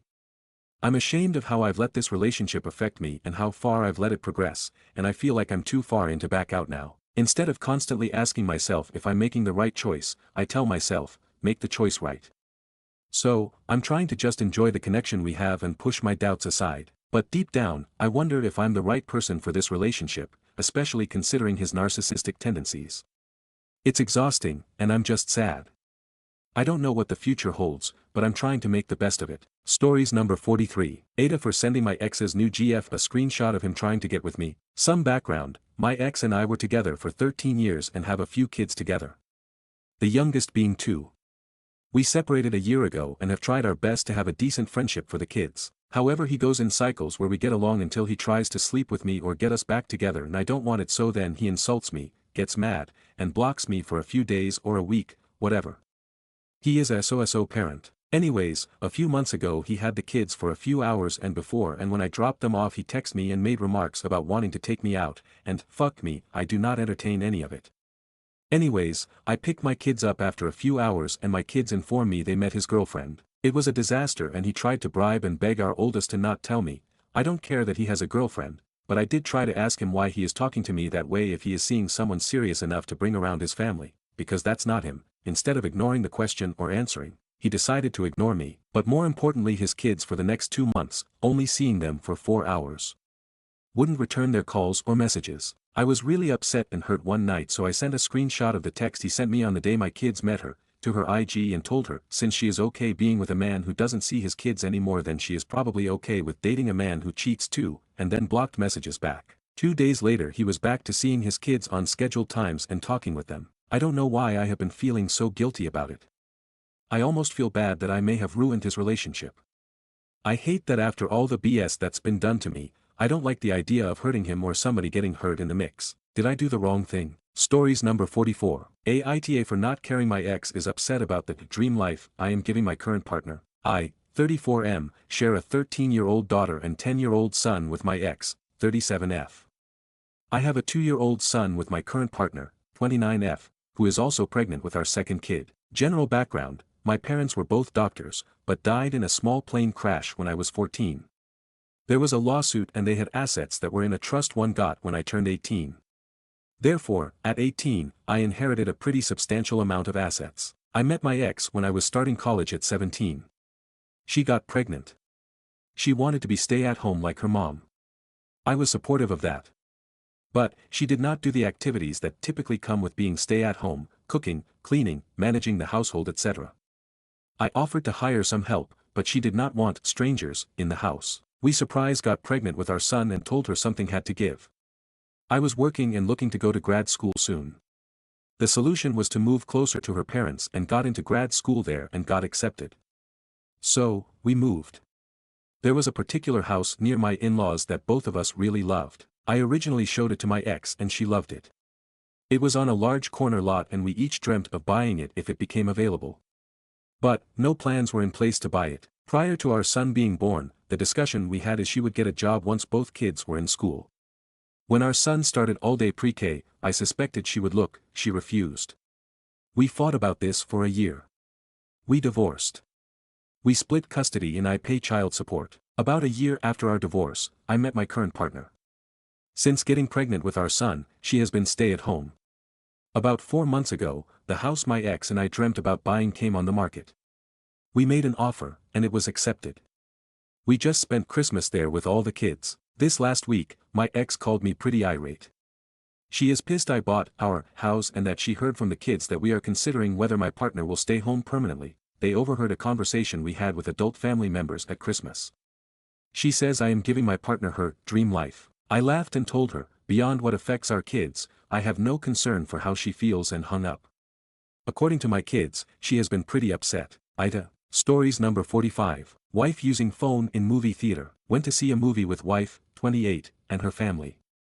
Her mom and 2 sisters were with us. The entire time, she and her youngest sister were on their phones. At the end of the movie, 2 different parties commented to us about their behavior. I sat back and didn't say anything while a man from the first party and a mom with her son from the second began telling off my wife and her sister. It wasn't until the end, when voices started getting high and aggressive, did I step in and put an end to the dispute. Got home, and wife gave me hell for not sticking up for her. I told her she was wrong, she shouldn't have behaved that way. It reflects bad on me and the family, and I agree with what they said to you. What really set her off was when I brought up the 60-second still frame before the movie starts that reminds people not to take their phones out, which she missed due to her being on the phone. Her main argument is, we are married. If I came home and said I have a body to bury, you should get the shovel without question. I laughed and walked away. So what's everyone's thoughts on how this went down? Thank you for the sanity check, everyone. I appreciate the words. And for the record, I did ask her to put it away. Twice. I appreciate y'all. Stories number 46. 8th for kicking my fiancé out after, joking, he got me pregnant on purpose. I, 23F, made a post a couple days ago on here talking about a joke my fiancé made at Thanksgiving which concerned me. I, 23F, have been with my fiancé, 26M, for 3 years. We met whilst I was on holiday and a few weeks after, he followed me on Instagram and the rest is history. We got engaged last year and a month later found out I was pregnant. We have a beautiful 6-month-old. We hosted Thanksgiving this year and my fiancé was drinking quite heavily, and after dinner me and my mom were talking about the wedding, which my parents are paying for. I overheard my fiancé tell my brother who was just as drunk as him that he needed to tie me down and get me pregnant before I realized what a dickhead he was. They laughed it off, but it rubbed me the wrong way because our baby was not planned. I wasn't ready for a child and we were using condoms, but after a few instances where the condom broke I decided it would be safer if I got on birth control. The first month on, because I got pregnant, we were told that could happen and he said he would pull out to be safe, but I still got pregnant. I was scared ASF, but I personally didn't want to get an abortion. I 100% believe in the right to get an abortion, I just didn't want one, and so decided to keep the baby. I work for my dad's company and my fiancé works at a country club. Money wasn't necessarily why I didn't want a baby, I just wanted to do more before I started a family. I spoke to my fiancé about what he said and at first he said he didn't remember saying it, which was believable because of how drunk he was, but then he said it was just a joke and it was meant as a compliment because I'm so amazing. So I said okay good because we're getting a prenup. I was just joking, but I was also wanted to see how he reacted and he was pissed. He said why the fuck would he sign a prenup, that we have a baby together, a house together, and that he would not sign one, how we wouldn't need one because we're never separating, and that me mentioning a prenup is insulting and emasculating. I never felt threatened or anything like that, but he did make me uncomfortable and he woke our baby up, so I told him to leave, which he did. The day after I kicked him out, he sent me a long apologetic message about how it was out of character of him to get loud, which it was. He's never acted like that before, and I replied saying I appreciate the apology but I still just need a day or two to think everything through. The next day he sent a bouquet to the apartment. Sunday he sent me a booking confirmation of a massage he booked for me at the club and offered to come over to watch our son and cook dinner. Tonight he sent me a message saying that I'm being an a-hole and that I'm taking a meaningless joke to heart and that he's wasting money he could be saving for the wedding on the hotel. But now things that went over my head before, I'm starting to think is sus, but breaking up my family over this doesn't seem right. Am I overthinking this being an a-hole? Update. A lot of people were asking for context. When I said I wanted a prenup at the time I wasn't being serious, maybe I was being not trying to get a reaction, but based on the 3 years we've been together I would have never imagined he'd react the way he did. Why did the joke bother me so much? About a year ago he lost his job. He was never really clear why. For the next 3/4 months he didn't really do much. He said he was trying to figure out what he wanted to do next, and that was the first time he brought up having kids, indicating that he was ready. We had a candid conversation on my part about how I want kids, just not anytime soon. I enjoy my job, I had trips planned and I wanted to be married first. He agreed with me that we should wait 3/4 years. My dad's company got a contract at the club, which is how he got his job there. But during the time he was out of work my girls would joke that he's a stay-at-home boyfriend and that I'm the provider and he'd be a stay-at-home dad because I was paying the bills/rent by myself, which at the time didn't bother me. I used to live there by myself before we got together, so it wasn't a big deal, but I guess it was them that first made me question. TBH, I don't know how long the condoms were breaking. A lot of people are saying they've never had them break and I can't say I remember it ever happening before. I noticed the first time that it looked like it had split, and then I checked it the next time that was also broken, which is when I decided to get an IUD, which he didn't want me to, but I stood my ground and we compromised and I got on the pill. I know we should have continued using condoms, but he said he'd ran out and that I'm on the pill and don't need them. In hindsight, yes, I should have insisted we still use them, but I choose not to have that battle. I thought we'd be okay. He knew my opinion on abortion and that I wouldn't get one. If I got pregnant I would raise the baby unless it was for a medical reason. Money-wise my family's successful.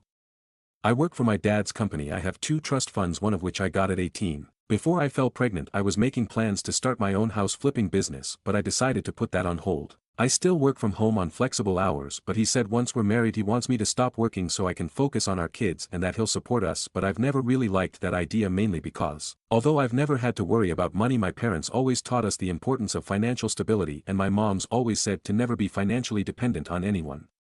Plus my fiancé's current salary I'm not sure would cover all of our expenses. The only reason why I haven't told my dad is because they have a good relationship and I don't want to blow everything up over an overreaction on my part. Comments. Commenters 1. NTA. He is love bombing you. Make a prenup mandatory. Along with anger management and couples therapy if you choose to stay with him, don't add him to any documents. What is yours. Make a trust to your kid's inheritance and have someone other than him be in charge of it. Talk to your dad, see what he says. Commenters 2. Love bombing and then throws a tantrum when it doesn't work how he wants. Great advice to protect yourself and your child. If he's going to be with you forever, then what does a prenup matter? Commenters 3. Yeah, it's pretty ridiculous that he can's even manage to keep up the love bombing long enough for the OP to begin second guessing herself. Nope, this guy who's never got loud, turns right around and gets rude when she doesn't forgive him fast enough. This is a very common trait with abusers. They do something sus and then spend a day or 2 love bombing before getting pushy, rude, and manipulative. OP will hate herself later for not seeing how she knew before they even got married that he could get abusive, but for some reason just forgave him and went right on with the wedding. This is the moment he showed her who he is, which means it's action time, and he likely wasn't lying about getting her pregnant on purpose. Guys like this do need to lock their girlfriends down with a baby or a ring, because no sane woman would take a look behind the mask and still want anything to do with them. Update. I23F made a post last week about a joke my fiancé, 26M, made at Thanksgiving while drunk. To everyone that hasn't seen my older post, he joked that he got me pregnant to tie me down and I didn't know what to make of it, so I posted on here to get outside opinions. I didn't want to initially talk to my friends or family about it because they're all quite close to him and I didn't want to make a mountain out of a molehill and cause drifts in their relationships. Yesterday we had a conversation about where I was at, but he said he couldn't go back to the hotel because they kicked him out for smoking in the room. He stopped smoking while I was pregnant, but he said I was stressing him out, so he had to stay at the apartment. While I was OTP to one of my girls in the bedroom, he came in and took the phone off me and told me to come and eat. While we was eating, he said that he understood what I said and that things need to change for us to move forward. He then proceeded to list all the things I needed to do to make things better. His tone the whole conversation was just making me uneasy. I texted my dad saying that he was making me uncomfortable when he wasn't looking.